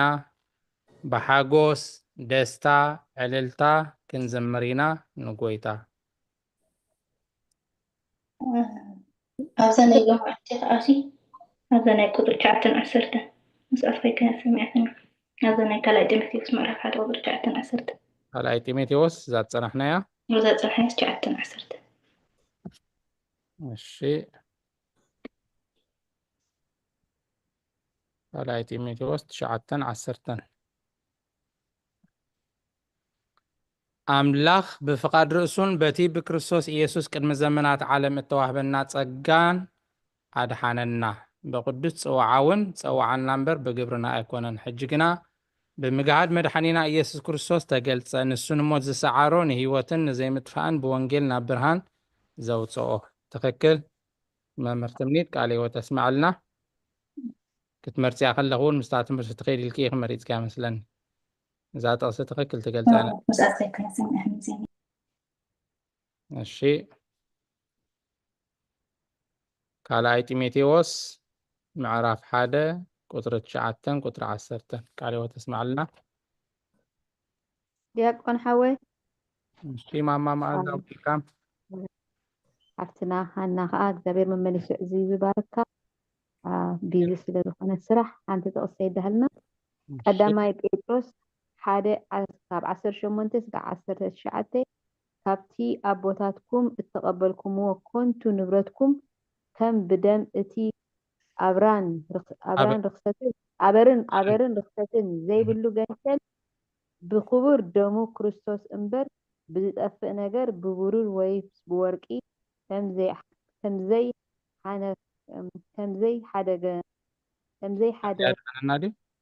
ከምዘይደሓንኩም ትፈልጡ ኢኹም ኣምላኽ ምግላፁ የድሓላ ቴንኪዩ ዲያቆን ሓዊ አሜን ቀዳመይቲ መልእክቲ ጴጥሮስ ምዕራፍ 1 ቁጥሪ 18 ቁጥሪ 19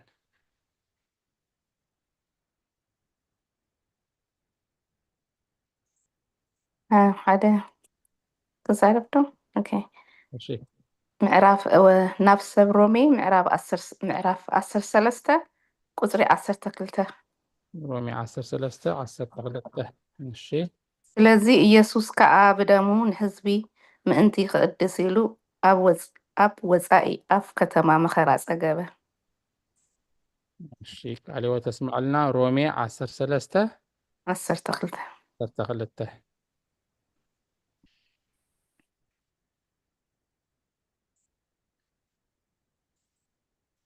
ሮሜ ምዕራፍ 13 ቁጥሪ 12 كما يكون هو ወይ 12-13 ትኸውን 13-12 ሮሜ 13 ቁፅሪ 12 እስክንብብያ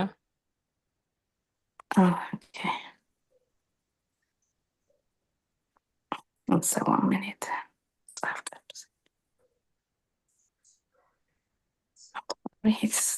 ኣውፅያ ኣለኹ ብስክሪን እንድሕር ትረኣየካ ሃልያ ኣብስክሪን ኣውፅኢኻያ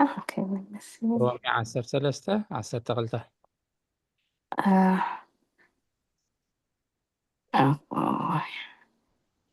نفس رومي مش نفس هو ملك بولس ناب سب رومي معرف 13 قطر 12 اب سكرين الله دحان كم ببلكي ليت حليفة معالت قريبا يمو قبر تصلمات كابانا دربيناس أزوار برهان نلبت سيات بالله اوكي I think ماشي اوكي لحن اوكي لو تسمع لنا امين الشي قالوا زتدالهم تقص زدالهم تحليهم دياكونو أنت رحت تنجب سوري الشي ما بري بدحريو ما رزنت اش يا جماعة ما بري إيشي هو هذا 4 مزمور داوود 15 ختنا يا دياكون ودي الشي بحاجوسن بإللتان تعجبن كمزا ناب أدارش نقص كأثوائيين بإللتان بحاجوسن يل هو صبق مزمور داوود 4 قطر 10 10 الشيك عليه وتسمع لنا داك سوري إبراوان I'm sorry إبراوان 10 تخلته صبق sorry okay عم ببيع إبراويان 10 تخلته سلازي ኢየሱስ ከዓ ብደሙ ንህዝቢ ምእንቲ ክቅድስ ኢሉ ኣብ ወፃኢ ኣፍ ከተማ መኸራ ፀገበ آمين قالوا تسمع لنا إبراويان 10 تخلته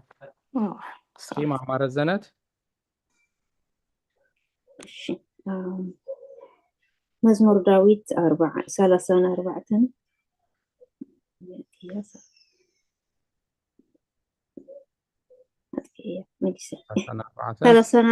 22 نسران كلتان no second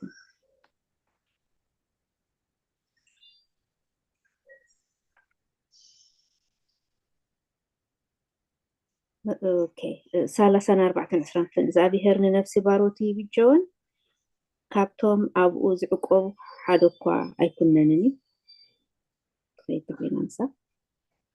እሺ 10 كلتان هو እግዚአብሔር ንነፍሲ ባሮቱ ይብጀውን ካብኣቶም ኣብኡ ዝዕቆቡ ከዓ ሓደ እኳ ኣይኩነንን እዩ አሜን بدمو ተበጀውና አምላክ ክብርን ምስጋናን ንዑ ይኹኖ መዝሙር ዳዊት 34 22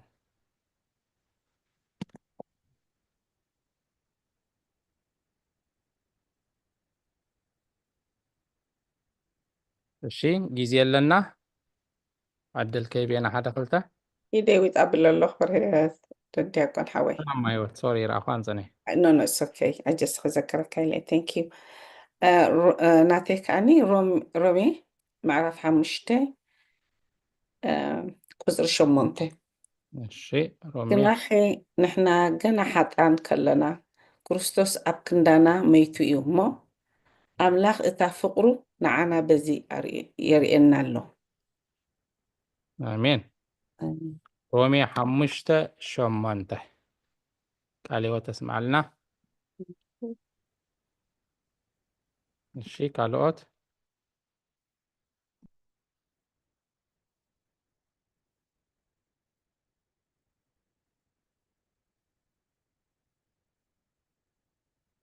بنصح دمو أدحيننا كابوت كتناون تنسينا بحاجوس دستا عللتا كنزمرينا نقويتا مدهاني عالم قويتايو نتصلاينا زحفرو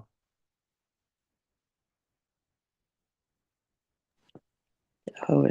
يكون وديجي أخفتنا مزمور داوود 4 شوعتن أدر حدا أتم هذا كلهم آداكم ما تقعوا نأمله بدن حقوس للبللو بحاجوس دستا عللتا داوود 4 شوعتن هذا الشي قالي وتسمع لنا زمركي ممرتمنيت نستساعد تأسس سنهم ما كلهم جايبت صبي زحلكم هراي كاب زقتيلنا كان بروجرامنا مسرت نزي لوميز تمهرنا يو تمرتي قاليتي ملكت باولوس نابسب تيميتيوس نعرف حدا خاب قطر حدا خاب قطر 10 شمون تينا رينا لومي انتاي تمهرنا انتا استنتينا እንምልኦ ሓሳብ እነብርሆ እነስተንትኖ እንገልጾ ዝኾነ ይኹን እንተለና ወይ እውን ሕቶ እንተሎ ኣቦታትና ስለ ዘለው ክትሓቱ እውን ትኽእሉ ኢኹም። መድረኽ ናባኹም።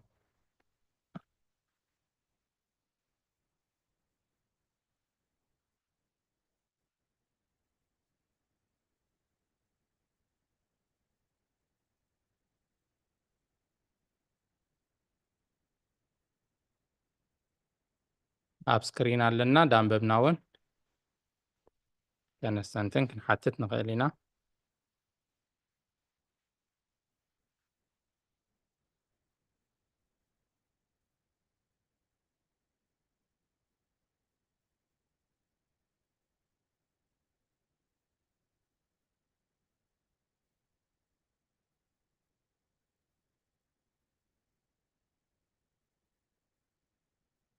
እሺ ናባኹም እዩ።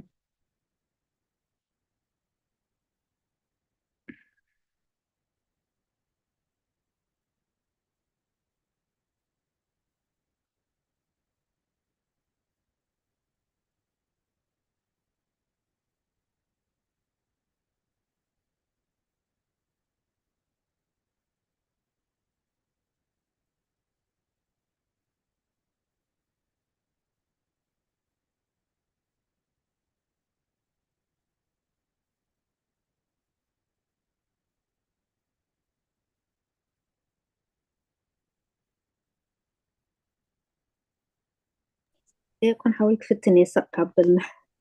ዌልካም هذا قطر سلسلة جلاسي تستنتنا دلي سلسلة حموشتن إتا أبا خازلا لقم زي بالله قدمي أب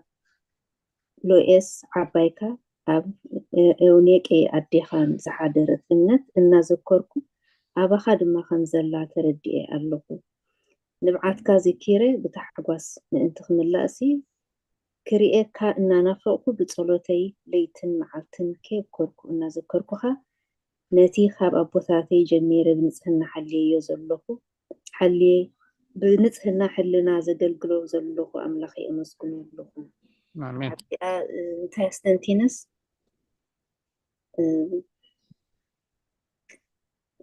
دقنا بنشتم كلو انت هنيتنا يومسي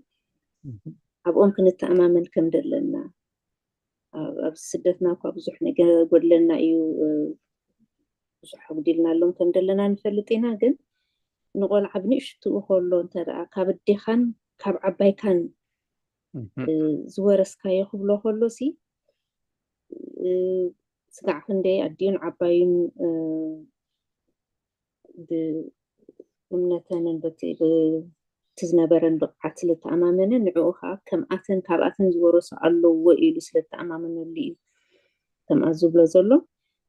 أبو ونار إيو وإيو تقبار ونار إيو وإيو مالتي بونات تيموتيوس حج خابزي أنا انتهي تمهيرس نقول بنشتو خلو ترى خدا من قد أري خايس دحراي كحفرة كانيو دحك عوته كايو كم زخونة ترديه زابيهر بنشتون كله بزح نجار تقولوا لهم اللو دقنامو حج خدمة لألهم زابيهر يحق زنا نعانا نقدم نحنا تمهيرنا نعوم كأخنا محل فلهم سيك زابيهر يحق زنا كم إلنا خا نحنا بدقنا خنا تعمامن ምክንያቱ ነብሮ ዘለና ናብራ ኩላህና ሲ ሚዩቅ እንዳልና እዩ ኣትዮም ዶ ወፅዮም ዶ ይኮን ኮዱ ይከን ብሉ ጉደልናዮ ስለ ዘለና እዩ እምበር ብንእሽቶም ኮለና እግሮም እንዳሰዓብና ታዝኸድዋ መንገዲ ትሒዝናዮም ተዳኺድና ሲ ኣይምተሰከፍና እንመስለኒ ኢለ ክሓስብ ፀኒሐ تخكر عليه وتسمع لنا ما مارزنا صبوا أستنتنو أب قطري سلسته كساب حمشته زلا خاتستنتنا لنا صنيحة كاب عبايو نابديو نابو زسجرت امنت التحاحزة قلت لنا صنيحة ينكيب عليه وتسمع لنا نشيب عليه وتسمع لنا انت حاول انا ابدا اعرف لك يرهني بس يمكن خوي او سوري the same thing ኮይና ትስማዓኒ ፀኒሓ ከምኡ ሓስብ ነይረ እሞ ቃል ህይወት ተስማዓና ረዘነት ሓፍተይ እግዚአብሔር ተመስገነ ይኹን ብሓቂ እግዚአብሔር ሲ ውሉድ ጥራይ ሃበና ኢልና ንልምን ግን እቲ ዝመፅእ ዓብይ ስራሕ ከዓ ከም ዘለና ንርስዖ ማለት እዩ እቲ ስራሕ ከዓ እንታይ እዩ ተወሊዱን ኣገልጋሊ እግዚአብሔር ክኾነልካ ውላድካ ኣዝዩ ኣዝዩ እቲ ዘስተማቐሮ ዝጣዕሞ እዩ ዝፈልጦ ማለት እዩ ገለገለ ከዓ ትርኢ ከዓ እግዚአብሔር ዝዓደሎም ከዓ ብውሉዶም ከዓ ናብቲ ድሕነት ዝመፁ ከዓ ገለገለ ተሰሚዕካ ብጣዕሚ ውሑድ እዩ ኣይ ከምቲ ወላዲ ፀዒሩ ከምኡ ዝገበረን ማለት እዩ ብንቁ ላይክ 25% ትብል ትኽእል ኢኻ ማለት እዩ ውላዱ ናብኡ ዘእትዎ ቅድሚ እቲ ወላዲኡስ እሱ ዝመርሖ እግዚአብሔር ከዓ ኣለዉ ብዙሓት እሞ እግዚአብሔር ተመስገነ ይኹን ሕጂ ብሰዓቱን ብመዓልቱን ኩሉ ግዜ እግዚአብሔር ኩሉ ብሰዓቱ ይሰርሕ ኩሉ ብግዚኡ ከዓ ይገብር ሕጂ ኣብ ሃገርና ይኹን ኣብ ስደት ይኹን ብዙሓት ዝተዓወቱ ወለድታት ኣለዉ ብዙሓት እውን ዝኸሰሩ ኣለዉ ማለት እዩ ምስ ማዕበል ዝኾነ ቀላይ ዝኾነ ዓለም ከቢድ ነቲ ወላድን ነቲ ውላድን ኣዝዩ ከቢድ ኣብ ቀላይካ ትሕምብስ ማለት እዩ ክልቴኻ እስኻን ደቅኻን ማለት እዩ ሕጂ ነዚ ገፊሕ ባሕሪ ከዓ ሰጊሩ ከዓ እግዚአብሔር ከዓ ብዙሕ ፍርያት ንርኢ ኣለና ኣዝዩ ዋላ ባዕድና ክርኢ ከለኹ ሕጂ ብዙሓት መዛሙራን ብዙሓት ቅዱሳን ንመንእሰያት ተፍርላ ዛዕድና ማለት እዩ ሕጂ እቶም ወለዲ እዚ ከምቲ ከተንብብዎ ፀናሕኩም ከምቲ ከተንብብ መመርተኽሉ ቃል ህይወት ተስማዓልና ፍርያት ናይ ወለዲ እዩ ማለት እዩ ወለዲ ሲ ከለው ብደቆም ከምኡ እንድፍርዮም ወናሓት ኣብ ማዓርግ ዘይበፅሕኩም ክፍላይ ይኽእሉ እዮም እቶም ወለዲ ግን እቲ ስፒሪት ናቶም ኣሎ ኩሉ ግዜ ኣብ ሰማይ ከዓ ማለት እዩ ውላዶም ኣበይ ደረጃ ከም ዘሎ ሲ ኤግዛምፕል በዓል ኣቦና ኣብርሃም ኣለዎ ማለት እዩ ኣዝየ ይሕጎስ ከዓ ከምዚኦም ዝወለደታ ደማህፀን ኩሉ ግዜ ተሓጎስ ይብል በቃ ደላሪ ህይወት ፅቡቅ እንተዘየላ ከዓ በቃ እግዚአብሔር ነዚኦም ፍረ ከማን ሂባትና ውሉድ ኣምላኽ ክኾኑ ከምህሩ ኩሉ ብመዓልቱ ብግዚኡ እግዚአብሔር ኣብ ስደት ኣምፅልና ኣብ ስደት እውን ብዙሓት ፈርዮም ኣለዉ እሞ እግዚአብሔር ተመስገነ ይኹን ካብዚ ነገራት ዘተመስሪቱ እዩ ማለት እዩ ከተንብቡልና ከተረድኡና ከለኹም ብጣዕሚ ይርዳእካ ማለት እዩ ፍረ ፃማ ናይ ደቅኹም ከዓ እግዚአብሔር የሪእኹም ነቶም ብሕጂ ከምኡ ትፅዕሩ ዘለኹም ከበዓ መመርተኽሉ ማለት እዩ እግዚአብሔር ተመስገነ ይኹን እዚኣ ከዓ ናይ ኣስተንቲነ ማለት እዩ ክብሪ ንኣምላኽ ይኹን ኩሉ ወላዲ ፍረ ናይ ወላዲ ብፅቡቅ ክርኢ ከዓ እግዚአብሔር ንኩላና ይደግፈን ቃል ህይወት ተስማዓና ይቐኒለይ ብሴምቲንግ ናይ ረዘነት ሓፈያ ነይረለይ ዲያቆን አሜን ቃል ህይወት ተስማዓልና ማማ ማእዛ ቴንኪው ፅቡቅ ኣስተንትኖ እሺ ካልኦት ዲያቆን ሓወይ ንእሽተይ እሺ ማማ ህይወት ብዙሕ እኳ ኣይተቐረብኩን ግን ንእሽተይ እዘን ኣሕዋት ክብላ ዝፀንሓ ንሳዊ ነይራትኒ ግን ኢሎና እየን ብጣዕሚ ቴንኪዩ ብፅቡቅ ንምሃር ኣለና ኣነ ግን ኣብታ 8 ሲ ኣብታ ምዕራፍ 8 ኣሚን ቁፅሪ 8 ደጊም ብሓይሊ ኣምላኽ ምእንቲ ወንጌል ምሳይ መከራ ፅገብ እምበር ብምስክር ጎይታና ወይስ በኣይ ብእሱር ኣይትፍራሕ ሕጂ መምህር ተኽሊ ሓውና ፅቡቅ ገይሩ ገሊፁልና ብጣዕሚ ቴንኪዩ ናይ ብሓቂ ንምሃር ኣለና እዚኣ ናይ ፍርሓት ሲ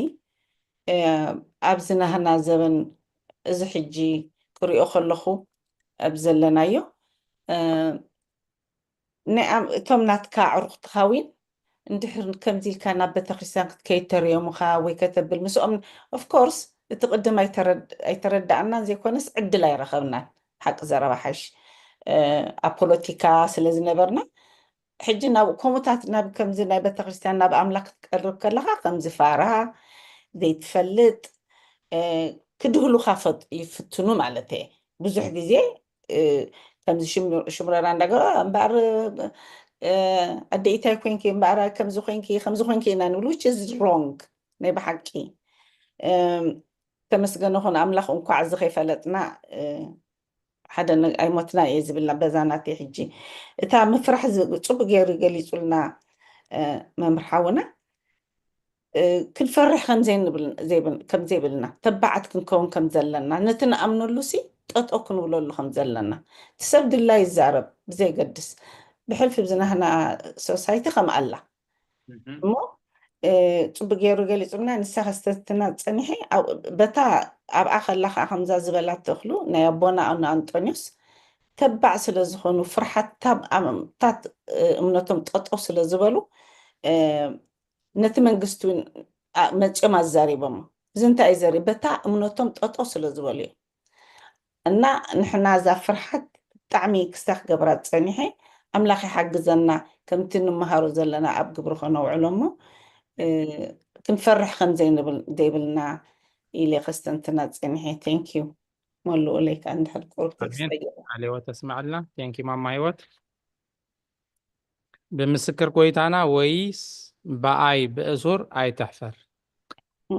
كم زار بالكي حسبنا بيت أملاك خير كله كم دخام كم ود قد غيرهم زري ولو تسفاز وغرت أسب ساريحو خنا برزيك السب تعنا زي بول سب دوخم سب ترايني بيت أملاك زخيد سمسلم بزحات يوم كم زار بالكي بزح تبلع نحنا جيم بونجيلن بمدحانينان كنحفر يبلنان يا تعمل اختقي تينكيو أزيد استبلاستن تونيك علي وتسمع لنا ثانك يو علي وتسمع لنا آمين الشيخ علوت ايفون أنا ديكون فرويني ايش شحفتنا فروين وقع سلامات اخي أمين أمين سوري عنتي مقابل نزعنا هي حفتنا مزانة تيموثيوس كيري خمل على الشيء أمت زبالك عنتي سداويسي أب 200 حدا نتايلو نبيت እግዚአብሔር نخيت نسولو نستسيلوني له እና እቶም ሓደ ክልተ ዘይተገለፀሎም ከምኡ ክብሉ ክእሉ ተተገለፀሉ ግን ተዓቢ ነገር ከምዚ ሕጂ ጢሞቴዎስ ስድሩ ብምሉእ ኣገልገልቲ እዮም ነይሮም እሱ ድማ ከምዚ መምህር ተኽሉ ዝመሃረና ከም ናይ ኣቦታተይ ክኸውን እየ ኢሉ ማለት እዩ ስለዚ ካብ ኣገልገልቲ ቤተሰብ ክትውለድ ወይ ስኻ ከተገልግል ንደቅኻ ፅቡቅ ዘርኢ ክዘርእሲ ኣምላኽ ክረዳእካ ከሎ ጥራሕ ስለዚ ንሕና እውን ነዚ ቃል እዚ ክንካፈል ነዚ ዕድል እዚ ስለዝሃበና ኣምላኽ ኣገልገልቲ ስለዘዳለወልና ድማ ብጣዕሚ ንኣምላኽና ነመስግኖ አሜን ጢሞቴዎስ ድማ ተማሂርና ከምኡ ዝብሎ ዋላ ናይ ዓባይካ ፀሎት ኣይገድፈካን እዩ ዝብሎ ስለዚ ንሕና ፅቡቅ ኣርኣያ ኮይና ፅቡቅ ዘርኢ ዘርእናስ ንደቅና እውን ፅቡቅ ክዓዝዱ ኣምላኽ ይርዳእና ይሕግዘና ቴንኪዩ አሜን ቃል ተስምዕ ለና ሓፍትና ፍሮይኒ ፅቡቅ ኣሰንቱነዩ ቴንኪዩ እሺ ካልኦት ኣቦና ናባኹም ኣቦና ኣነ ድሓንታ ግዜ ክንጥቀመላ ኢዶ ሓፍ ደበለ ስለ ዘየለ ናባኹም ኣቦና ኣብዚ ንዕመ መምህር ሓንሳብ ዲያቆናይ እሺ ሓፍትና ሰናይት يعني اشتي أنا تكوا just أنت استنتيني كاب is nah let me see which one I think 9 9 yeah no بمحرني اون كتنبب تقليقي ناي ቋንቋ ቁርብ ትግርኛ ፀገም ኣለዋ እንዶ اوكي نلعب اسكي I think ኣብዚ ኽኢላታት ስለ ዘለዎ ክትርጉምልና ክእሉ እዮም اوكي 13 ሸውጥራ 13 ነቲ ካባኻ ዝሰማዕኻዮ ጥዑይ ቃል ከዓ በቲ ኣብ ክርስቶስ ኢየሱስ ዘሎ እምነትን ፍቅርን ንምሳሌ ሓዞ ሕጂሲ ጥዑይ ቃል ትብል መስመር ገይረላ እቲ ጥዑይ ቃል ቨሪ ኢምፖርታንት እዩ ከምኡ ክብሎ ከሎ ማለት እዩ ሶ ብዙሕ ጥዑይ ቃል ዘይኮነ ነገር ስለ ዘሎ እቲ ጥዑይ ቃል ሒዙ ከም ፀኒዑ ከም ዘገልግል ከም ዘለዎ ነጊርዎ ማለት እዩ እንደገና ድማ ኣንተቦ መምህር ከምህረና ከሎ መምህር ተክሉ ብዙሕ ከም ምፍላጥ ከም ዘለዎ ላይክ ሞር ፍለጥ ዓይነት ብዙሕ ሞር ምፍላጥ ከም ዘለዎ ብዙሕ ማለት ሲ ብዙ ማወቅ እንዳለበት ሶሪ በመሐረኛ አንተ ያ እና ብዙ ላይክ ሕጂ ናይ መንፈሳዊ ትምህርትም ሞር ምፍላጥ ከም ዘለና ዓይነት ነገር ከምኡ ኣቢልዎ ማለት እዩ ሶ እታ ጥዑይ ቃል ትብል ጀስት ኢምፖርታንት ምኳና ያ ثانك يو ቃል ህይወት ተስማዕልና ሓፍትና ሰናይት ኣብ ቁጥሪ 13 ከተስተንትን ፀኒሓ ሓቃያ ኩሉ ኣብ መድረክ ዝወፅእ ኩሉ ሰባኺ ጥዑይ ይዛረብ ማለት ኣይኮነን ከምዚ ሎሚ ኣብ ሜድያ ክንሪኦም ክንሰምዖ ንውዕል ዘለና እዩ ንመን ንሰምዕ ንመን ንኽተል ክንምርምርን ከነስተውዕለ ንግባእ ተረኽቤልካ ናይ ኩሉ ምግፍፋት ደይኮነ እግዚኣብሔር ሂብና ቤተክርስትያን ኣለና ኣቦታት መምህራን ኣለውና ካብ መን ክንመሃር ካብ መን ክንሰምዕ ንየናይ ክንሕዝ ከም ዘለና ኣዚና ክንጥንቀቕ ይግበአና እዩ መስዲ ነፈሰ ከይንነፍስ ዓባይ መልእኽቲ እያ ፅቡቕ ኣሰቢላትላ ጥዑይ ቃል ትብል ምክንያቱ ሐዋርያ ቅዱስ ጳውሎስ ነቲ ካባይ ዝሰማዓካዮ ኢልዎ ንሕና ከዓ ኣቦታትናን መምህራናን ስለ ዘለው ንመፅሓፍ ቅዱስን ንመምሃራንናን ጥራይ እምበር በብዝመፆ ንድተዛረበ መሰረትን ሓቅን ትርጉም ንዘይብሉ ንዝዛረብ ንኩሉ ክንሰምዕን ክንክተልን ከም ዘይብልና እሞ እግዚአብሔር አምላክ ኣብ እምነትና ኣብ ቤተክርስትያንናን ኣብ ኣሰር ኣቦታትናን ክንጸንዕ ብፀጉ ይደግፈና ኣቦና ናባኹም ሕራይ ስለ ዝተዋሃበኒ ዕድል የመስግን ኣነ ከዓ ኣየንያ ደስ ኢላትኒ ነቲ ዝሓለፈ ዝነበረ ናይ ነዊሕ ዓመታት ኣገልግሎት ስለ ዘዘኻኸረትኒ እታ ጥቕሲ ደስ ኢላትኒ ማለት እዩ ያዕቆብ ሃዋርያ ዝሓዘነ እንተሎሲ ይጸሊ ዝተሓጎሰ እንተሎ ይዘምር እንዲ ዝብል ካብዚ ተበጊሳ ቤተ ክርስቲያንና ነቲ ምፍላይ ናይ ወላዲት ወላዲ ሓው ሓፍቲ መትዓበይቲ ኣብቲ ግዜ ሓዘን ማለት እዩ ናብ ጸሎት ትተግህ ማለት እዩ ምስ መሰረት ካሉ ሕጂብታ ናይ ሎሚ ዝነበረት ጥቕሲ ግን ኣብ ካልኣይ ጢሞቴዎስ 1:16 ዘላሲ ኒ ኦኔሲፎሮስ ሃዋርያ ቅዱስ ጳውሎስ ነቲ ጽቡቕ ዝነበሩ ኣገልግሎት ብህይወቱ ከሎ ዘገልግሎ ነበር ዘኪሩ ዕረፍቲ ይምነየሉ በታ መዓልቲ እቲኣ ይብል ታ መዓልቲ እቲኣ ሴታ መዓልቲ ፍርዲ እያ በታ መዓልቲ እቲኣ ስ ምሕረት ካብ ጎይታ ክረክብ እግዚኣብሔር ይሃቦ ስለዚ እዚኣ ቤተ ክርስቲያንና ነቶም ዝዓረፉ ከምቲ መምህር ክገልጸልና ፀንሐ ብጸሎት ትዝክሮም ማለት እዩ ነዚኣ ደስ ኢላትኒ ክብል ኢለ እዚኣሲ ቤተ ክርስቲያንና ትገብሮ ነገርሲ ካብ መጽሓፍ ቅዱስ ወፃኢ ስርዓት የብላን ስለዚ ግን ካብኡ ሰጊሩ ንእኽለማይ ዝዕድም ግን ኣይኮነን ማለት እዩ ተቃል ኣዋዲ ናይ ሲኖዶስ ኤርትራ ኣብቲ ዓንቀጽ 26 ጸሎተ ፍትሓት ብጸሎት እምበር ብእኽለማይ ዝግበር ነበረ ደው ክብል ከም ዘለዎ ኣብኡ ኣርእሎ ማለት እዩ ቀደም ከዓ ከምዚ ነቲ ዝመተ ማሰ ዝብልሉ ነቲ ሓዘንተኛታት ክሐጉሱ ገለ ዝግበር ወይ ብባህሊ ናይ ቤተ ክርስቲያንና ከዓ ቅኔ ዝበሃል ኣሎ ናይ ግጥሚ ሞያ እዩ ከምኡ ዓይነት ግጥሚ ውዳሴታት ከዓ እዚ ኣየድልኒ ኣብ ክንድኡ ነቲ ህዝቢ ናይ ምጽንናዕ ቃል ስብከት ይሰበኽ ኢሉ ኣብቲ ቃል ኣዋዲ ስፊርዎ ኣሎ እዚኣ በታ ድኽምቲ ዓቕመይ ምሳኹም ሼር ክገብራ ኣለኹ ይቐኒየለ ኣሜን ቃልዎ ተስማዕልና ኣቦና ጽቡቕ ኣሰምትና እያ መምህር እውን ዓንተ ጽቡቕ ገይሩ ገሊፅዋ እዩ ንኩሉ ግዜ ከነጽንዓን ኣብ ቃልና ክንሕዛን ጽብቕቲ እያ እዚኣ ብዛዕባ ብዙሕ ሰብ ስለ ዝሓትት ስለ ዝዛረብ እዛ ቁጥሪ 18 ክንሕዛ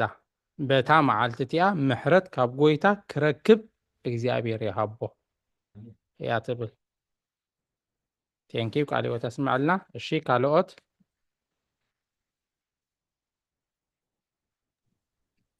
ወን ወደይ እቲኣ ክፈትና ዶ ሽማማ ብረይ ካልኣይ ጢሞቴዎስ 2:1 እሙን ኣገልጋሊ ክርስቶስ ኣታወደየ እምበኣርሲ በቲ ኣብ ክርስቶስ ኢየሱስ ዘሎ ጸጋ ደልድል دلل نوح من أገልጋሊ ካልኣይ ጢሞቴዎስ 2 ሓደ 1 አሜን። እግዚአብሔር ደሊልና አሜን በቃሉ ክንብል ይደልልና አሜን አሜን እሺ ካልኦት ዝተዳለና እንተሃሊና እታ ግዜ ትኸይድ ስለ ዘላ ናቲካ ሕቶን ኣስተንትኖን ኣላት ሚድያቆን ሓዊ ሽማ ማለት ዘነት ኣብ ቁፅሪ 16 17 ታስተንትነይ እንታይ ኦኔሲፎር ናብ ሮሜ መፅዩ ኣዝዩ ደለየንን ረኸበንን ብዙሕ ሳዕ ኣፈሽ እዚኣ ፈለጥክዋን ኣፈሽ ሒውለይ ትብል በቲ መቑሐይ እውን ኣይሓፈረን እሞ እግዚኣብሔር ንቤቱ ምሕረት ይሃባ እዛ ዓይነታ ዘኻኺራትኒ ናይ ኣቦና ዘሕለፍዎ ሽግር እግዚአብሔር ይመስገን ኣይሓፈርናን በትናቶም ማእሰርቲ እግዚአብሔር ይመስገን ካብታ መዓልቲ ተኣሰሩላ ኣፍልጡና እንታይ ይሽግርኖም ዳ እምበር ኣይተሰከፍናን ኣይሓፈርናን ክብርና ኣምላኽ ይኹን እዚኣ ክስተንትን ፀኒሐ እቲ ኣማሲኡ ከዓ በሪህልና በቃሎም ብድምፆም ሰሚዕና ከዓ በሪህልና ተመስገን ንኣምላኽ ብጣዕሚ እየ ደመስግኖ ኣይተጠራጠርናዮምን ግን ባዕሎም ከዓ በቃሎም ምስክር ኮይኖም ስለ ዝገለጹልና ከዓ ሞር ኣትቢዕናን ኣብቲ እምነትና ክንፀንዕ ክኢልና እሞ እዚኣ ንዓ ዘኻኺራትኒ ማለት እዩ እታ ኣፍሽሕውለይ ትብል ግን ተትበርሃልና ፅቡቅ ነይሩ ኣይፈለጥኳ እንታይ ማለት እያ እንትበላ እምቢበደዲ ኣፀናኒዕኒ ማለት እዩ ኣፀናኒዕኒ ኣበራቲዕኒ ኣፍሽሕውለይ ኦኬ እሺ ተወሳኺ ሓሳብ ተሎ ከዓ ኣቦታት ክምልእዋ ከብርህዋ እዮም ተተጋጊቦም ክእርሙን እዮም ኣሜን ቃል ህይወት የስማዕልና አሜን ቴንኪዩ ቃል ህይወት ተስማዕልና እምበኣር ስለ እግዚኣብሔር ዲያቆን ሓወይ ሓንቲ ሕቶ ማቲ ሕቶ ዘይኮነስ ክትበርሃለይ ስለደሊ እሺ ኣብ መምህር ሓውን ኣብቲ 18 ዝገለፀልናሲ እቲ ናይ ካልኣይ ሞካቢስ بعرف 12:44-46 سابتيا ديوتريميكال بوك تركب لنا مخمينا خنرخبها هاو وير يا تا مصحف مقابيان 12:44 دبلكايا نابخا ممر ايوا كنت صحفه مو كنا نببت خستايلي ذكر يا خلو اب كالاي قنونا اندي دلو كالاي قنونا دلو مصحف مشالنا قصرو بتግርኛ استتصحفه أنا يعني أبغى تركب ده أبغى فتامنا إنتاشم وقت متحف أوكي لو أبغى حدش حتى ممكن نروح وانا خلينا أوكي لو عفت 8 أهدو مالتي تخلاي كأننا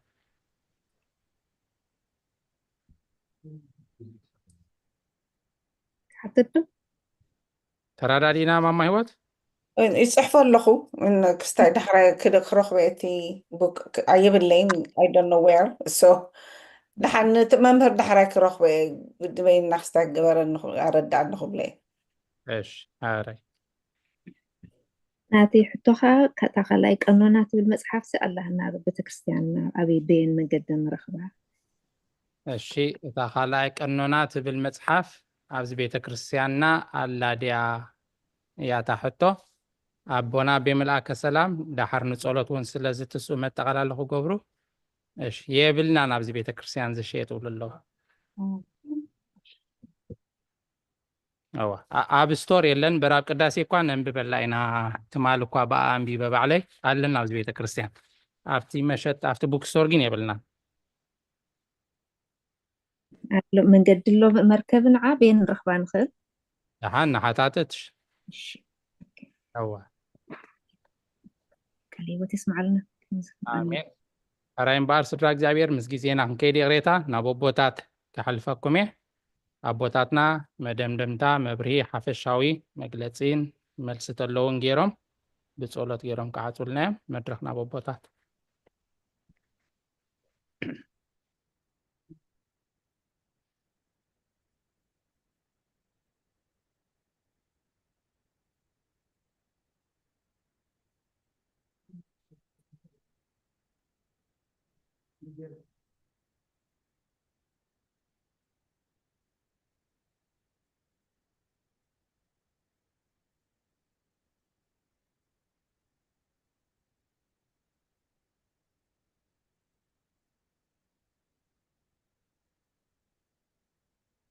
نوعيلكم حزب እግዚአብሔር دحن دوعيلكم ይመስገን አቦና ይሁን ይውልኩም እግዚአብሔር መስገን እግዚአብሔር ዝተመስገነ ይሁን አሜን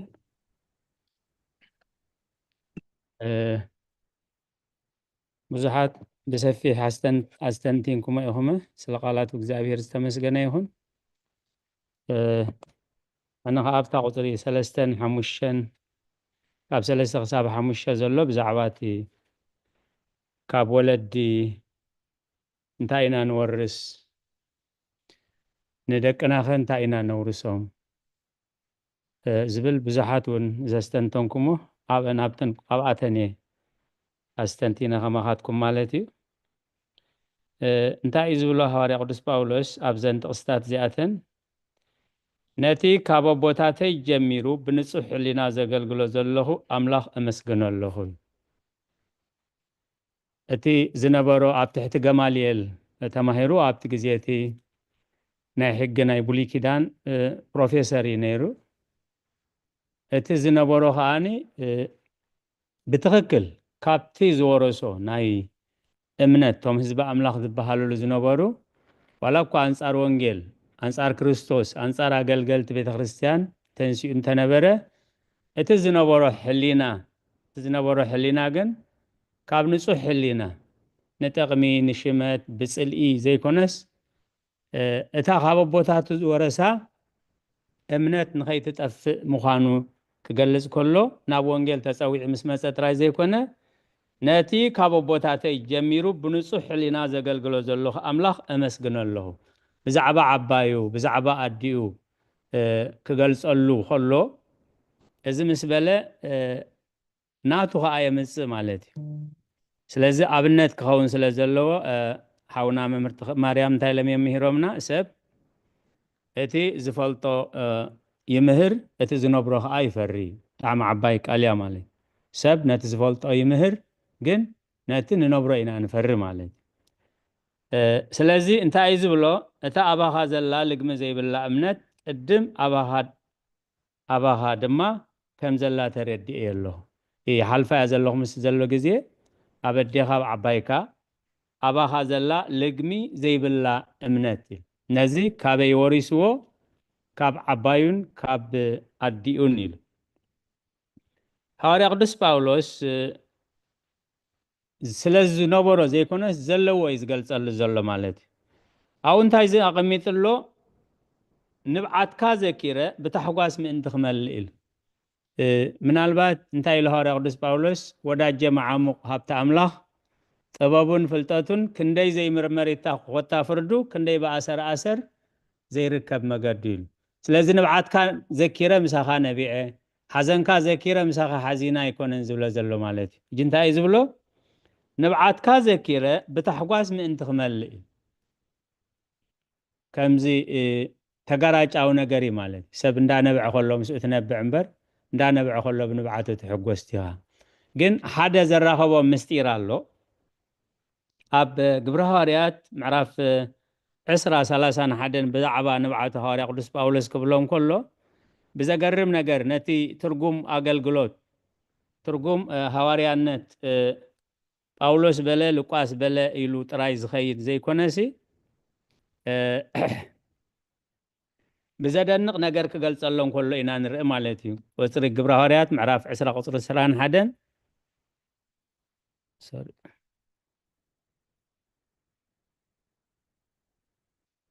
ريتا كم تازلت خم بباسلس سلازي سلست عمت ملو ليتن معالتن بنبعات ننفس وكف ممعات كم زي يذكركم ان ذكركم نقحول سلست عمت ليتن معالتن امها بمنتاي بنبعاتي سلازي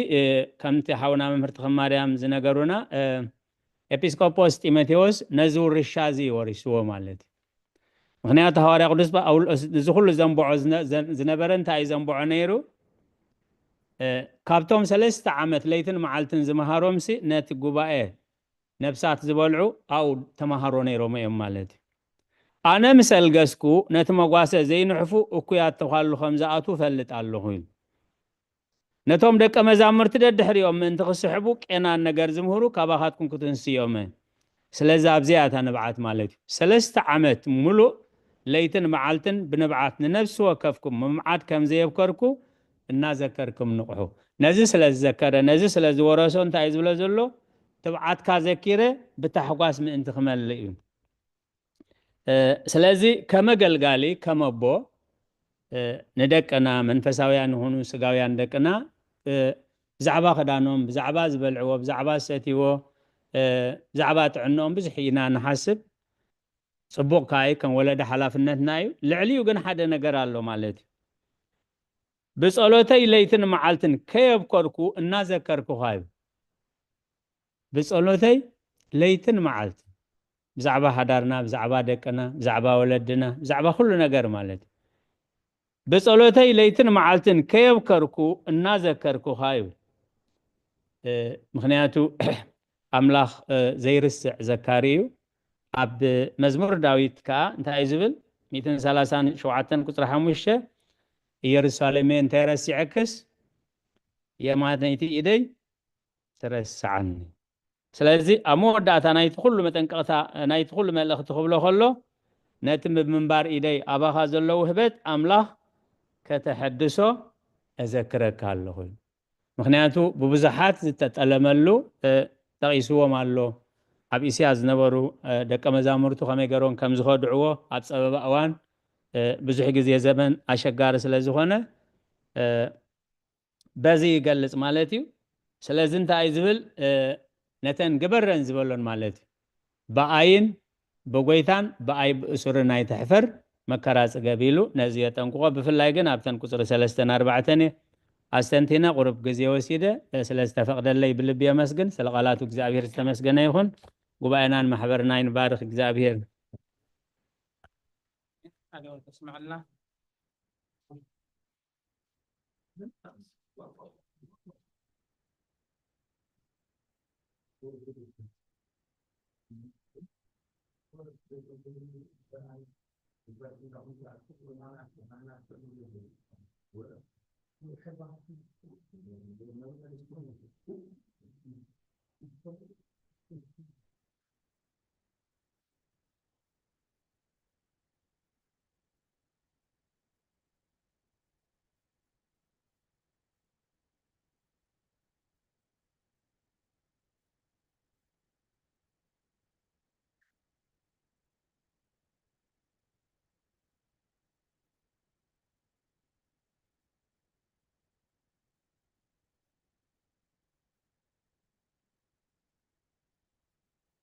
ራይ ክብርን ምስጋናን እግዚአብሔር አምላክና ይኹን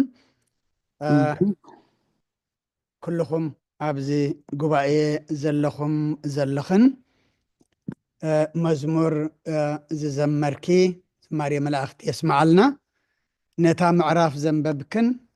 ካብታ ዝተማሃርናያ ምዕራፍ እውን ብሕቶኹን ብተረዳእክን በስተንትኖ ተረዳእኩም كلكم حسابكم كتقلصوا صنعكم እግዚአብሔር ንኩልኩም ዘመን አገልግሎትኩም ይባርክ አበና በይቆምስ አበና ቢመርጌታ ሓውና ዲያቆን መሐሪ ከምውን መምርና መምር ተክሉ ድማ ቃለ ህይወት የስማዓልና ዝያዳ ኩሉ ምስ መወከሲ ተገዲስካ ዘዳለኸ ሓውና መምህር መመልሹ እግዚአብሔር ፀጉ የብዝሓልካ ኣብታ ቁዝሪ 8 ቁርብ ከስተንትን ደልየ ኣቦና መወዳእታ ሕጂ ትንክፍ ኣቢሎማ ነይሮም ደጊም ብሓይሊ ኣምላኽ ምእንቲ ወንጌል ምሳይ መከራ ጽገብ እምበር ብምስክር ጎይታና ወይስ ብኣይ ብእሱር ኣይትሕፈር ኢሉ ምእንቲ ወንጌል كنحفر زي كوناس من توانجيل انتاي كنكون مكرا كنصقب بمسكر قويتا ويدما بتوم بفتنا زحلفو بأتاتهم كنحفر كم زيبلنا أبزن زحلفا 16 عمت ببونا قدس أنطونيوس فريحهم زحفروا بزحتهم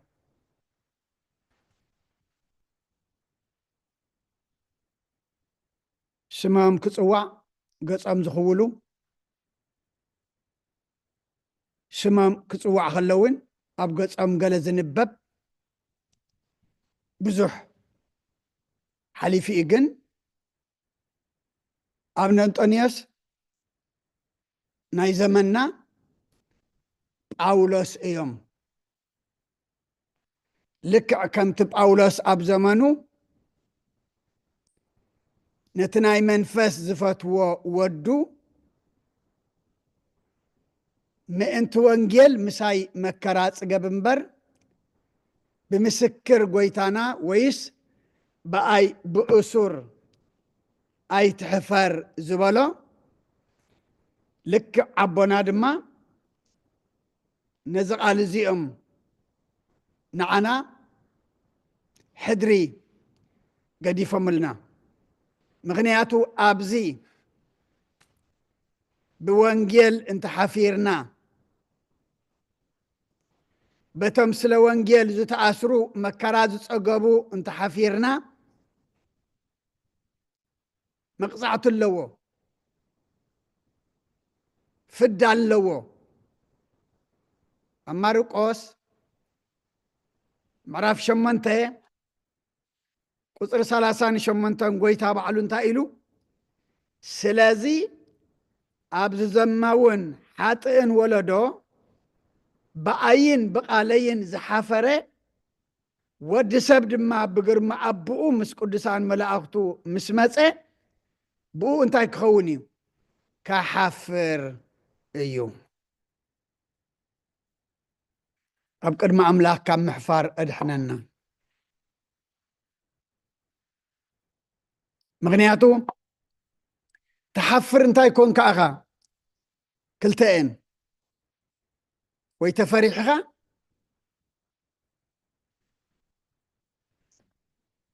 ويدما كابتي أب كبابي خازلو هزبي انت تسكيفكا ايو اما انت تبعنا انت فريحنا انت حفيرنا مودعتا انت يالو فردي الله زي أوريا باولوس بمسكر قويتانا إيسوس كريستوس ويدما بأي بأسر أي تحفر قبل كله سلة إشاع سلة مريت سلة رستديو أوريا باولوس تأثيرو أيكونن سلة منقصة أملاخيو سلة وانجيل سلة كريستنا سلة كريستوس سلة تقال هوات سلة وانجيليو تأثيرو أما لك عخم تهاريا باولوس زبلو قويتا دمان تا إزبلنا زلو أبزي زماون حاتئن ولدو بأين بقالين زحافره ودي سب بقرما أبوه مش قدسان ملاقتو مسمت أبوه كحفر إيو قدن كمت إيو قويتا بسلاحتا كم تنايك أدم زي كونه بقرما ملكوت مش ملاقتو تعجبو كمت إيمو أب قدميو كاين حفر حجب قالو بسمون تحفيرنا بقر ما ملاقتو متخلو دما أب قدمي انتاي كنكونينا كنحفرينا أب قدمي تحفيرنا دما نفسق أي نافردي إمو كاب كمزي يدحننا نزي هوريا باولوس نودو تيماتيوس مخيرو نتمخر أبوون ممهرون تقبلو زنبرلو نخالق دما أبنت أرأيا زخونلو لومن حنا دما داقماي تمتيوس كوينا نزم خرزي تقبلنا نحنا خنبرلو نخالق نسب حدر دما انت خنقبر كان محلال فلو እግዚአብሔር ንኩሉና ይሐግዘና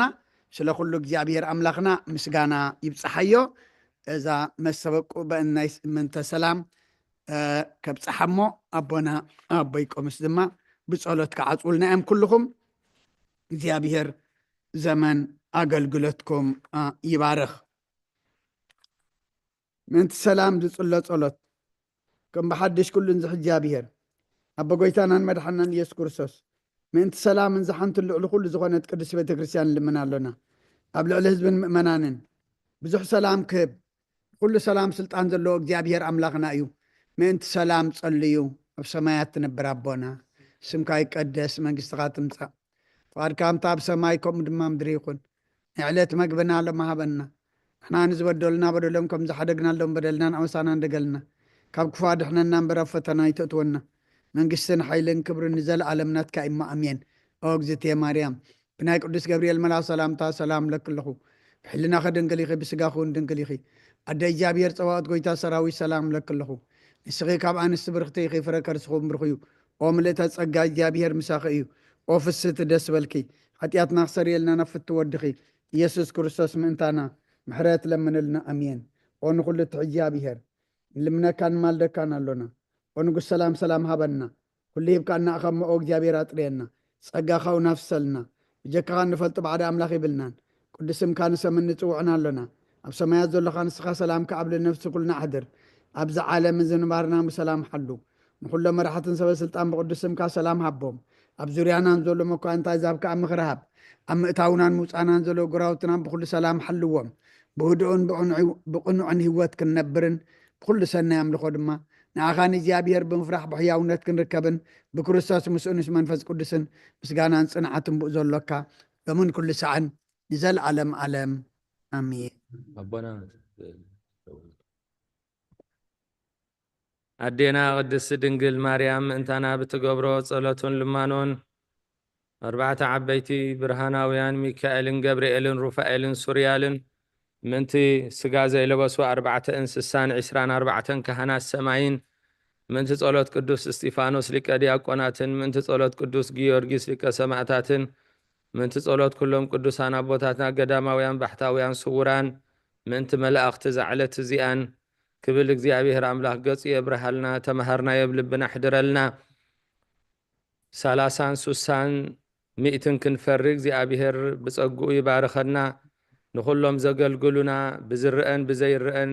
ነዛ ቤተ ክርስቲያን ዚኣን ኣብ መላእ ዓለም ንዘሎ ኣብያተ ቤተ ክርስቲያን ንዘገልግሉን ዝድግፉን እግዚአብሔር ኣምላኽ ኩሉ ግዜ ኣብ ግዜ ጸበብኦምን ቅድሚ ጸበብኦምን እግዚአብሔር ኣምላኽ ክድግፎምን ክባርኾምን ዝከኣሎ ንሱ እዩ እሞ እግዚአብሔር ኣምላኽ ኩሉ ግዜ ይደግፎም ብቑዓት ትግበረና ብምስጋና ከምዚ ኢልና ክንጽልይ ኣብ ሰማያት ትነብር ኣቦና ስምካ ይቀደስ መንግስትኻ ትምጻእ ፍቃድካ እምታ ኣብ ሰማይ ከምኡ ድማ ምድሪ ይኹን ዕለት መግብና ለማሃበና ንሕና ንዝበደሉና በደሎም ከም ዝሓደግናሎም በደልና ንኣውሳና እንደገልና ኩፋ ድሕነና እምበር ፈተና ይተእትወና መንግስትን ኃይልን ክብርን ዘለዓለም ናትካ ኢማ ኣሜን ዖዝእትየ ማርያም ብናይ ቅዱስ ገብርኤል መልአክ ሰላምታ ሰላም ለክለኹ ሕልናኸ ድንግል ኢኺ ብስጋኹን ድንግል ኢኺ ኣደ እግዚኣብሔር ፀባኦት ጎይታ ሰራዊት ሰላም ለክለኹ ንስኺ ካብ ኣንስቲ ብርክቲ ኢኺ ፍረ ከርስኹም ብሩኽ እዩ ኦ ምልዕተ ጸጋ እግዚኣብሔር ምሳኺ እዩ ኦ ፍስቲ ደስ በልኪ ሓጢኣትና ክሰርየልና ነፍቲ ወድኺ ኢየሱስ ክርስቶስ ምእንታና ምሕረት ለምንልና ኣሜን ራይ ክብርን ምስጋና እና ኣምላኽ ይኹን ኩልኩም ዘመን ኣገልግሎትኩም ይባርኽ ኣጀሚሩ ዘፈጸመና ልዑለ ባህሪ እግዚአብሔር ኣምላኽና ስሙ ይኽበር ይመስገን ብሩኽ ላይ ትግበረልና ብሰላም እተው